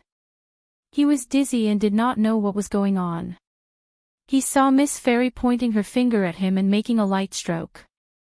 Roman's hand that was choking Kieran's throat loosened on its own because of the simple stroke. Then, an invisible force separated him from Roman. The Will of Dusk was slightly stunned. She had already noticed the existence of these people, but she did not pay much attention to them at first. It was just a few springs, what was the big deal? But the moment Tata made a move, she felt that something was wrong. "What kind of power is this?" Roman asked in a shrill voice as her expression changed. However, Tata did not pay any attention to her. Instead, she pulled out something from her bosom. Brando felt as if his neck had been cut by a knife. He gasped for air, and it took him a while to feel the body below his neck. But when he looked up and saw the thing in Tata's hand, he was stunned. It was a golden disc. It was a war slate. This thing. Roman's pupils shrank abruptly. She shrieked, her body almost turning into a straight line as she shot towards the fairy in midair, reaching out to snatch the thing in the latter's hand. But someone was faster than her. Dusk's will had just moved when a huge shadow blocked her way. It was Gwendolyn with a solemn expression. "I failed once, and I made a terrible mistake." The Dragon Queen's golden eyes stared coldly at her, her voice hoarse. "I lost, so it's my turn to fulfill my promise."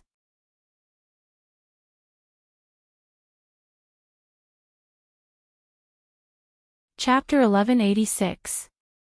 The moment the Dragon Queen stopped the Dusk Will, Brando's eyes fell on the war slate in Miss Tata's hands.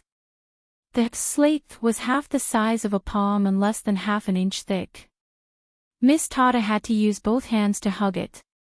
Although it was called a slate, it was actually made of golden metal.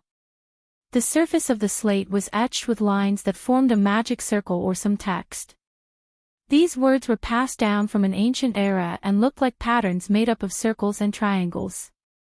However, there was a serial number on the edge of the slate, G, RNQ00000004. This serial number looked like the real name of the demon, but it was not.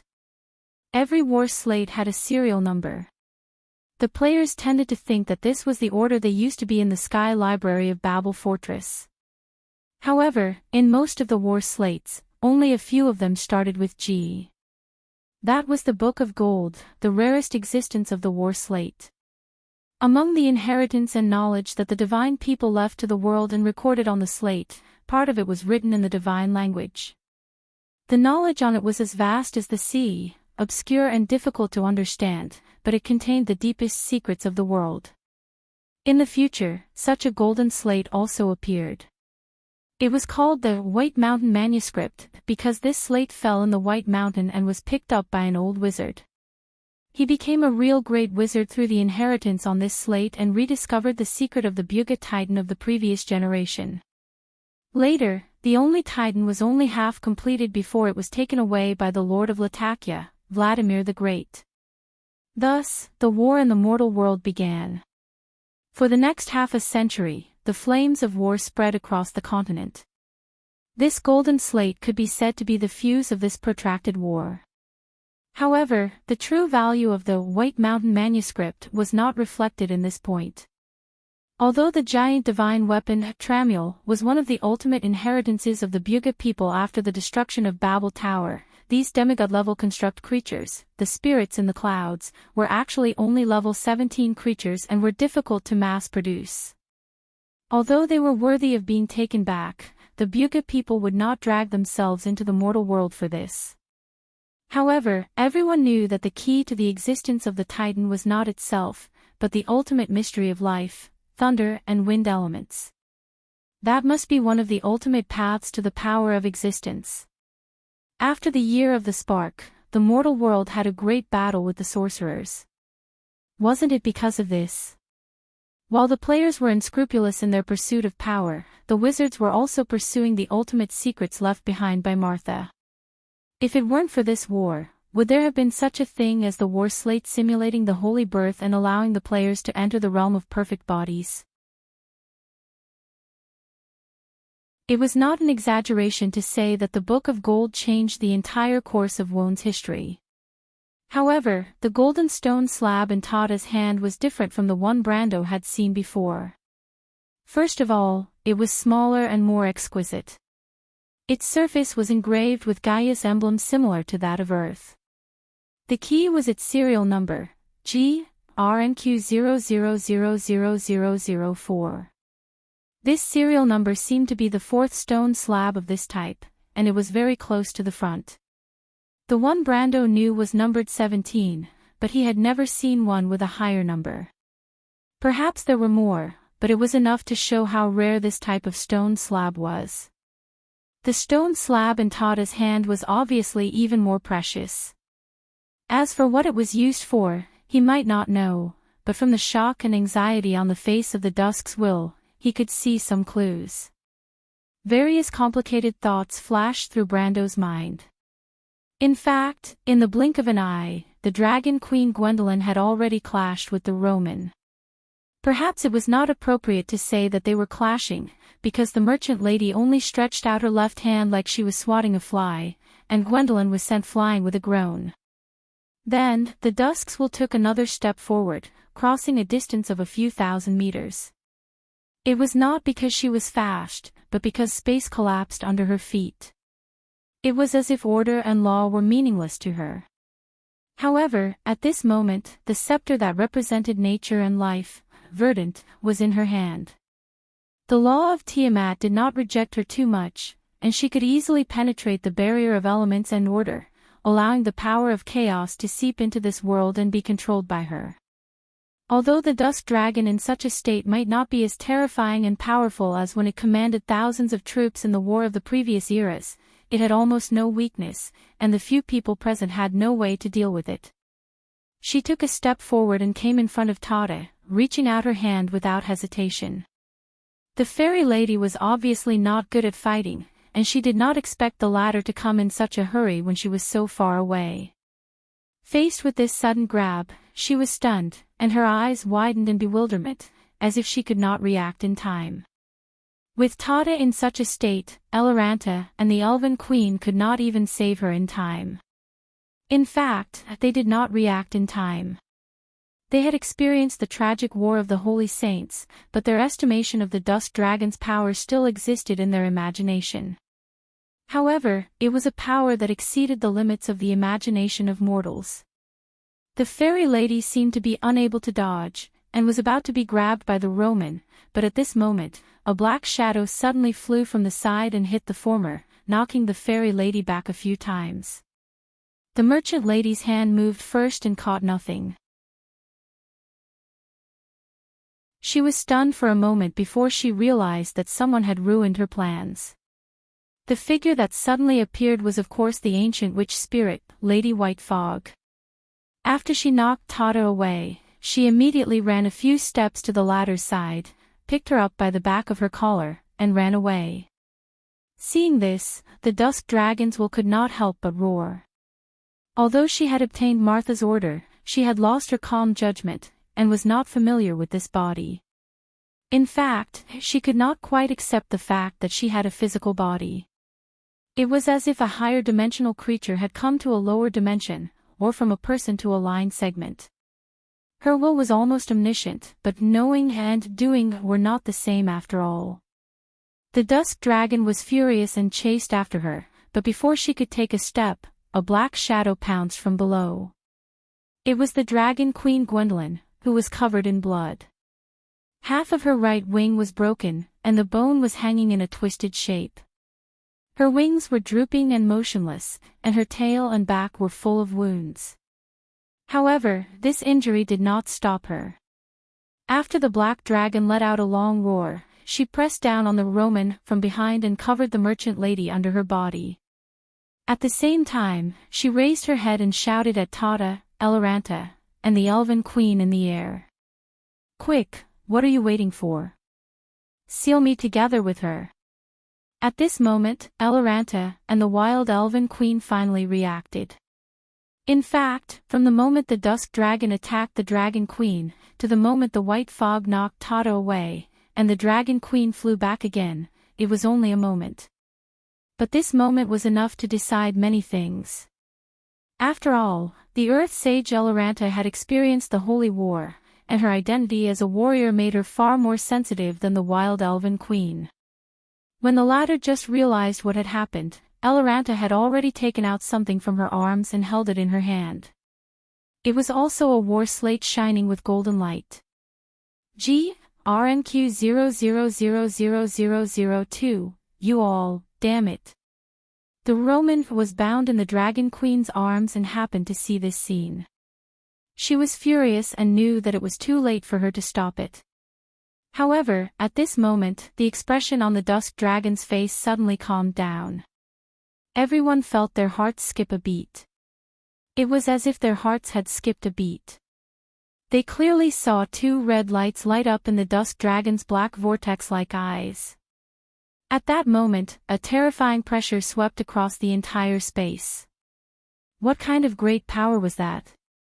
Everyone groaned at the same time and was bounced away at the same time, shooting in all directions like cannonballs. White mist rolled dozens of miles away with Tata in her mouth, then fell into the void and lost consciousness.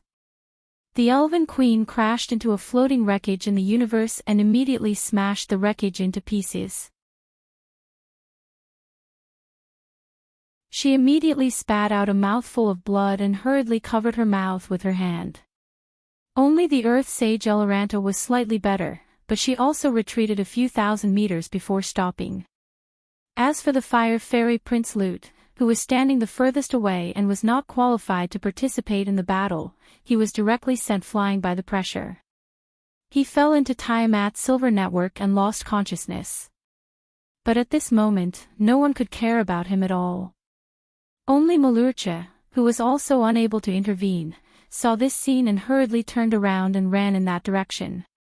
Faiz, who was behind it, screamed in fear. In fact, the two of them had appeared together with the white mist, but because the latter was very sensitive to the fluctuation of magic power, they had stayed far away from the battlefield from the beginning and were not affected. But for Brando, the situation was somewhat different. The pressure seemed to pass through his body at the first moment, but it did not push him away. He only felt a buzzing sound in his head, as if there was a moment of blankness in his thoughts, and his hair stood on end like a hedgehog. That kind of pressure that made him uneasy almost instantly awakened the memories in his heart, making him feel as if he had returned to Fathom Harbor at that time. He saw that terrifying eye appear in the vortex in the sky, coldly staring at him through the chaos in the dark. That was a great will. It stopped outside the barrier of this world, but just looking at this world indifferently was enough to make everything tremble. This was the true power of the Dusk Dragon.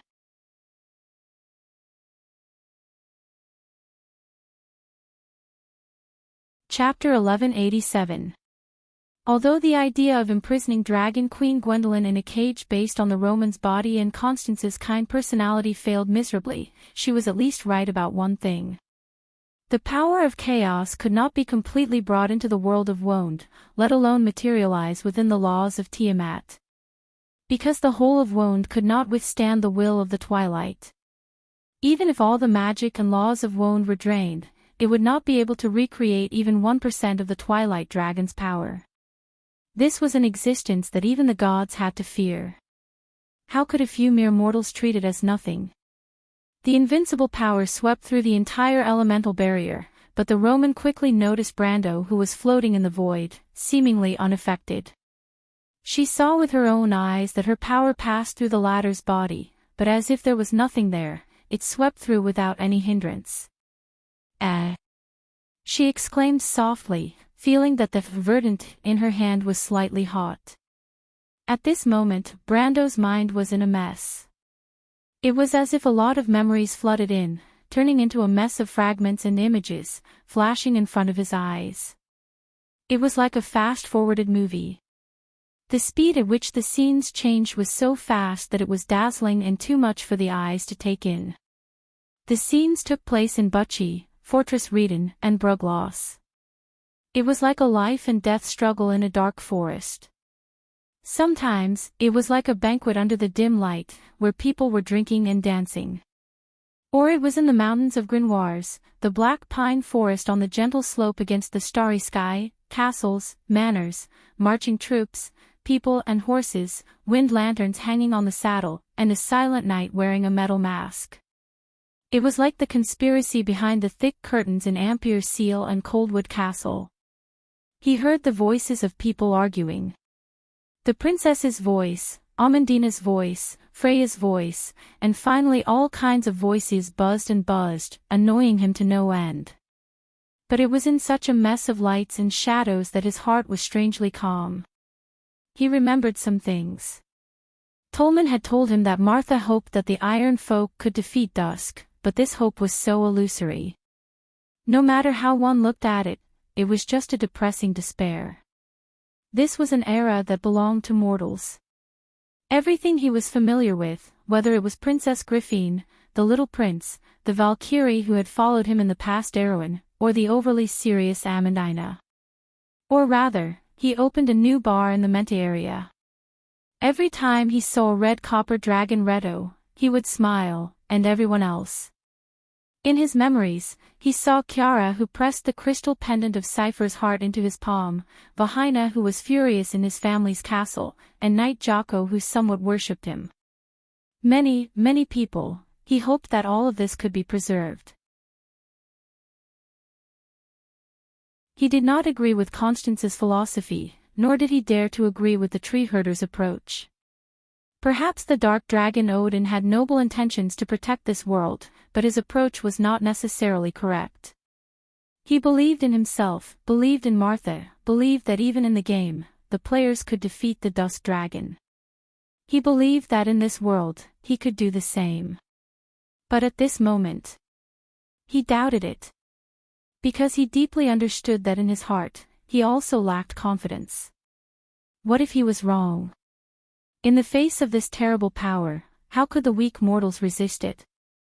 Perhaps the Silver Queen, Odin, and the tree herders were not wrong, because Lady Martha might really be wrong. She should have chosen another path from the beginning. He was in a daze, but Haku's voice in his mind sounded a little anxious. Brando, you bastard, wake up.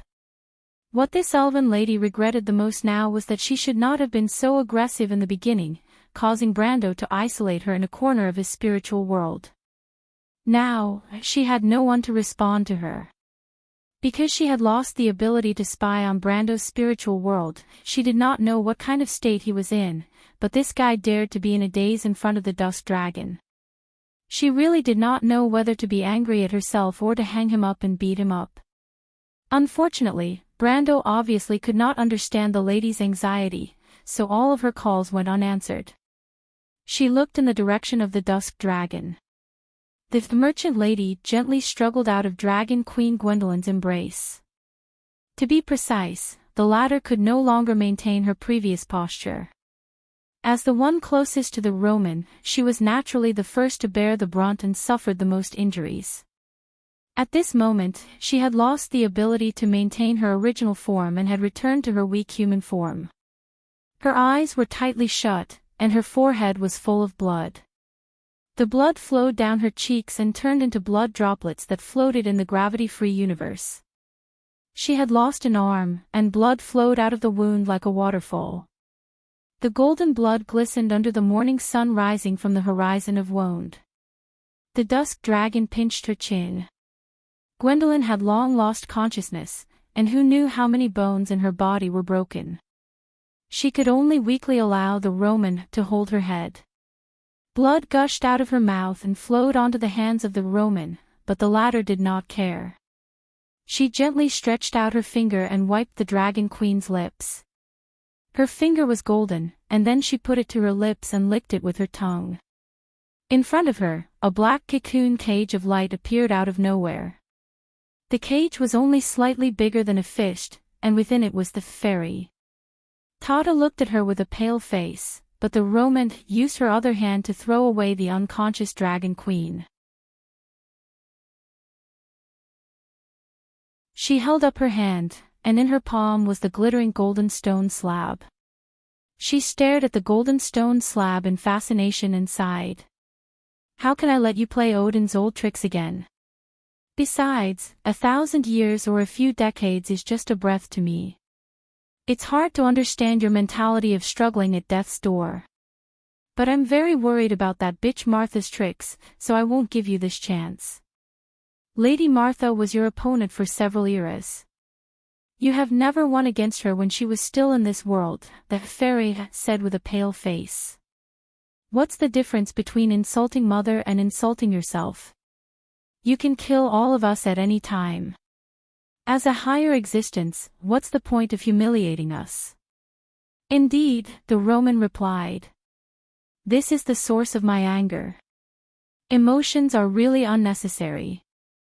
I have some doubts about whether I did something wrong, but fortunately, the outcome has been decided. There was dead silence all around. The elven queen coughed and looked at Eloranta on the other side.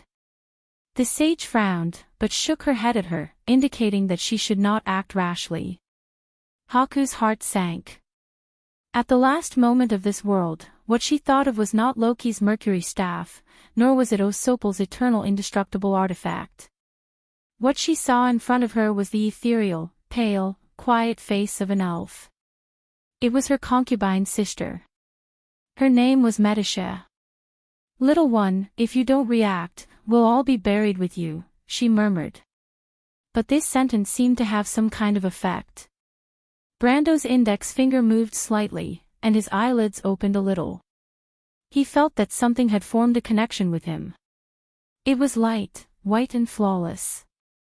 There was a soft sound, and even the Twilight Dragon, who was mocking the others, could not help but turn around. Everyone saw a bright brilliance rising in the darkness. It was a pair of wings. It protected Brando's back, piece by piece, and each piece was like the light of the birth of heaven and earth. Wound, such a world was born in the light. Life was born in the water, multiplied on the earth, protected by the wind, and endowed with wisdom by the flames. The mortal world was formed. First, it was water. The ice pearl and the shallow sea sword emerged from behind Brando, and a blue light flashed from the earth of Wound. William, who was trekking towards a rift valley in the Great Glacier, suddenly saw the entire fault zone glowing with a blue light. Then, with a long howl, he saw a blue brilliance rising from the rift valley into the sky. The mage leader looked up and narrowed his eyes slightly. The blue light formed an ancient rune behind Brando. It was a ring-shaped eye, symbolizing the search for knowledge and truth. The observer's eye. Bai was the first to react. Then, it was the earth. The gray emblem of Gaia took shape. Finally, it was fire. It was a golden flame, with two snakes coiled inside. The three holy swords resonated with each other. However, the light wings behind Brando gently flapped, and the white feathers fell on the three runes. In the flickering light, it seemed to form a network, and in this huge network, the three ancient runes returned to each other. This. Miss Tata was stunned in the cage. This is the wings of light. How is it possible? When did Lady Martha leave such a promise on Mr. Brando? The Elfin Queen could not help but blurt out. She coughed heavily, and then said in disbelief, "Ancient people, ancient kings, this is the supreme language. I give you wings made of light, and then I can promise you King Dash." By muttered to himself, "Damn it, why didn't you tell me earlier that you have such a talent?" We were still looking for it, but Mr. Brando was clearly in front of us. "Lady Martha, this is really, Brando seemed to turn a deaf ear to everything in the outside world. He raised his head, his eyes empty, and stretched out his right hand. It was all in an instant. The emerald flew out of the Roman's hand. The Twilight Dragon subconsciously wanted to hold it, but it was useless. This scepter of nature seemed to be unaffected by all rules and power, and it came to Brando's hand without hesitation. That was the power of life. So the world became. Brando looked at the Twilight Dragon and said lightly, "The next time we meet, it will be time for us to settle the score." Yellow Dragon. The cage that enveloped Tata was shattered. And the book of gold in Miss Merchant's hand actually emitted a dazzling light at this moment. "Lady Alanta." "Your Majesty." Miss Fairy jumped up and shouted this sentence with all her might. "Complete the seal. P.S. It's the end of the month, please vote, friends, it'll be moldy if you stay any longer. Also, there are readers asking about the progress of the book. I can only say that it's not over yet. Overall, I'm still making progress, and it's not as abrupt as you think. I'll explain everything that needs to be explained. In my opinion, the ending is still relatively perfect, and there won't be any strange situations."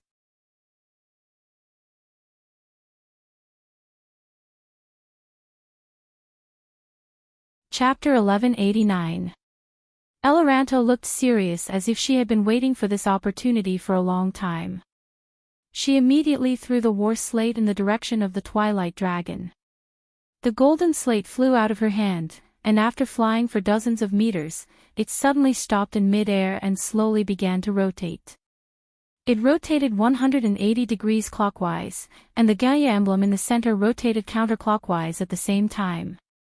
Then, with a soft click, it caved in. Full soft light gushed out from the caved-in Gaia emblem, and everyone present saw this scene at the same time. It was as if the dwarven god, steel forger O'Solon, in the myths, had taken out molten steel in front of his eternal forge, and then poured it into the trenches in the earth to forge the whole world. When the golden red lava flowed on the ground, everyone also saw lines that emitted golden light extending from the engravings of the slate. When the light touched the space outside the slate, it immediately spread out and formed a pale golden network. It was as if the golden book had expanded 100 times in an instant. Every time the light spread out along the network and touched the void, it quickly expanded 3 times in a row. With a soft sound, a huge circular array with 3 layers that slowly rotated in different directions was instantly formed. This circular array had the golden slate as the center, and 17 runes appeared on it, representing the laws, elements, and magic power. Order. Matter. Energy. The 3 existential forces determined the foundation of Won's existence. In the description of the Pale poem, they were the supreme authority that Martha had given to the existence of this world. They were the will of the world's creation, the cornerstone of the existence of the Tiamat law. It was the elemental code of through. Haku was stunned. This was the symbol of Martha's supreme power, and the mother of the gods had already given her scepter to the mortals. At this moment, she suddenly understood. What was the absolute saint? The supreme order, the power of existence. It was a power that mortals could not control. It was once only owned by the gods, and the Truth Parliament had used this power more than once to fight against the Twilight. However, the ancestors had tried many results, but they had to face the same possibility. As order became stronger and more complete, the resistance from dusk and chaos became more stubborn. The chaos of all things would always increase, and the eras would always end with rebirth and destruction. Only by fusing with the chaos could one return to the chaos. The lowly iron people seemed to be the only hope of this world. But who could guide a weak hope to grow into a flower of victory? The gods had long since disappeared, and the ancestors had also left this world. The mortals were still unable to control their own destiny, and the world still needed the final opportunity. It was as if the needle was pointing to the predetermined moment on the dial of a clock. When the gods released their hands, the rusty spring had already begun to reset. This was the final push of this world. Here is our agreement. Even if I have to sacrifice myself. She seemed to hear the grinding of gears in the void. Her gaze passed through 1,000 years, back to the time when the forest was quiet and distant, and the silver elves walked in the forest. It was a broken flag, a bloody sunset, and on the scorched land, the people who had lost their authority were making their last desperate gamble. The dragons, the wizards in the clouds, and the noble elves were not the main characters of this battle. The real four main characters were standing there, as if behind a hazy fog, a long blonde hair, a golden-red holy sword, an elf, and her remaining 21 knight, a noble from the White Bay Coast, holding a scepter, and a short-haired woman of few words. The man who was surrounded was already injured, and his body was a little bent, but he was even more calm. Then, all the dreams were shattered. Haku saw a sword, a long dark golden blade, and the cracks were filled with dark red light. However, the sword was burning with a golden red flame, like a holy flame that cleansed all the filth in the world. The sword was held in Brando's hand, and with a casual slash from bottom to top, the blade was still tens of thousands of meters away, and in the dark void, a golden line had extended from bottom to top beside the Twilight Dragon. A crack seemed to be cut in space, and then endless flames spewed out from it. The law of space, the flash-strike sword art, the supreme mystery of the Flame King. At the same time, there was also the shallow sea sword, Cinna's ability to counter armies, but it was displayed in the form of flames. The law of the two swords merged into one in Brando's hand, and there was no sense of obstruction. Dusk was about to attack Eloranta, but she was forced back by Brando's sword. She felt a deep sense of fear from Brando's sword, and it was not Orpheus itself that attacked her, but a few of the basic laws of the Tiamat law.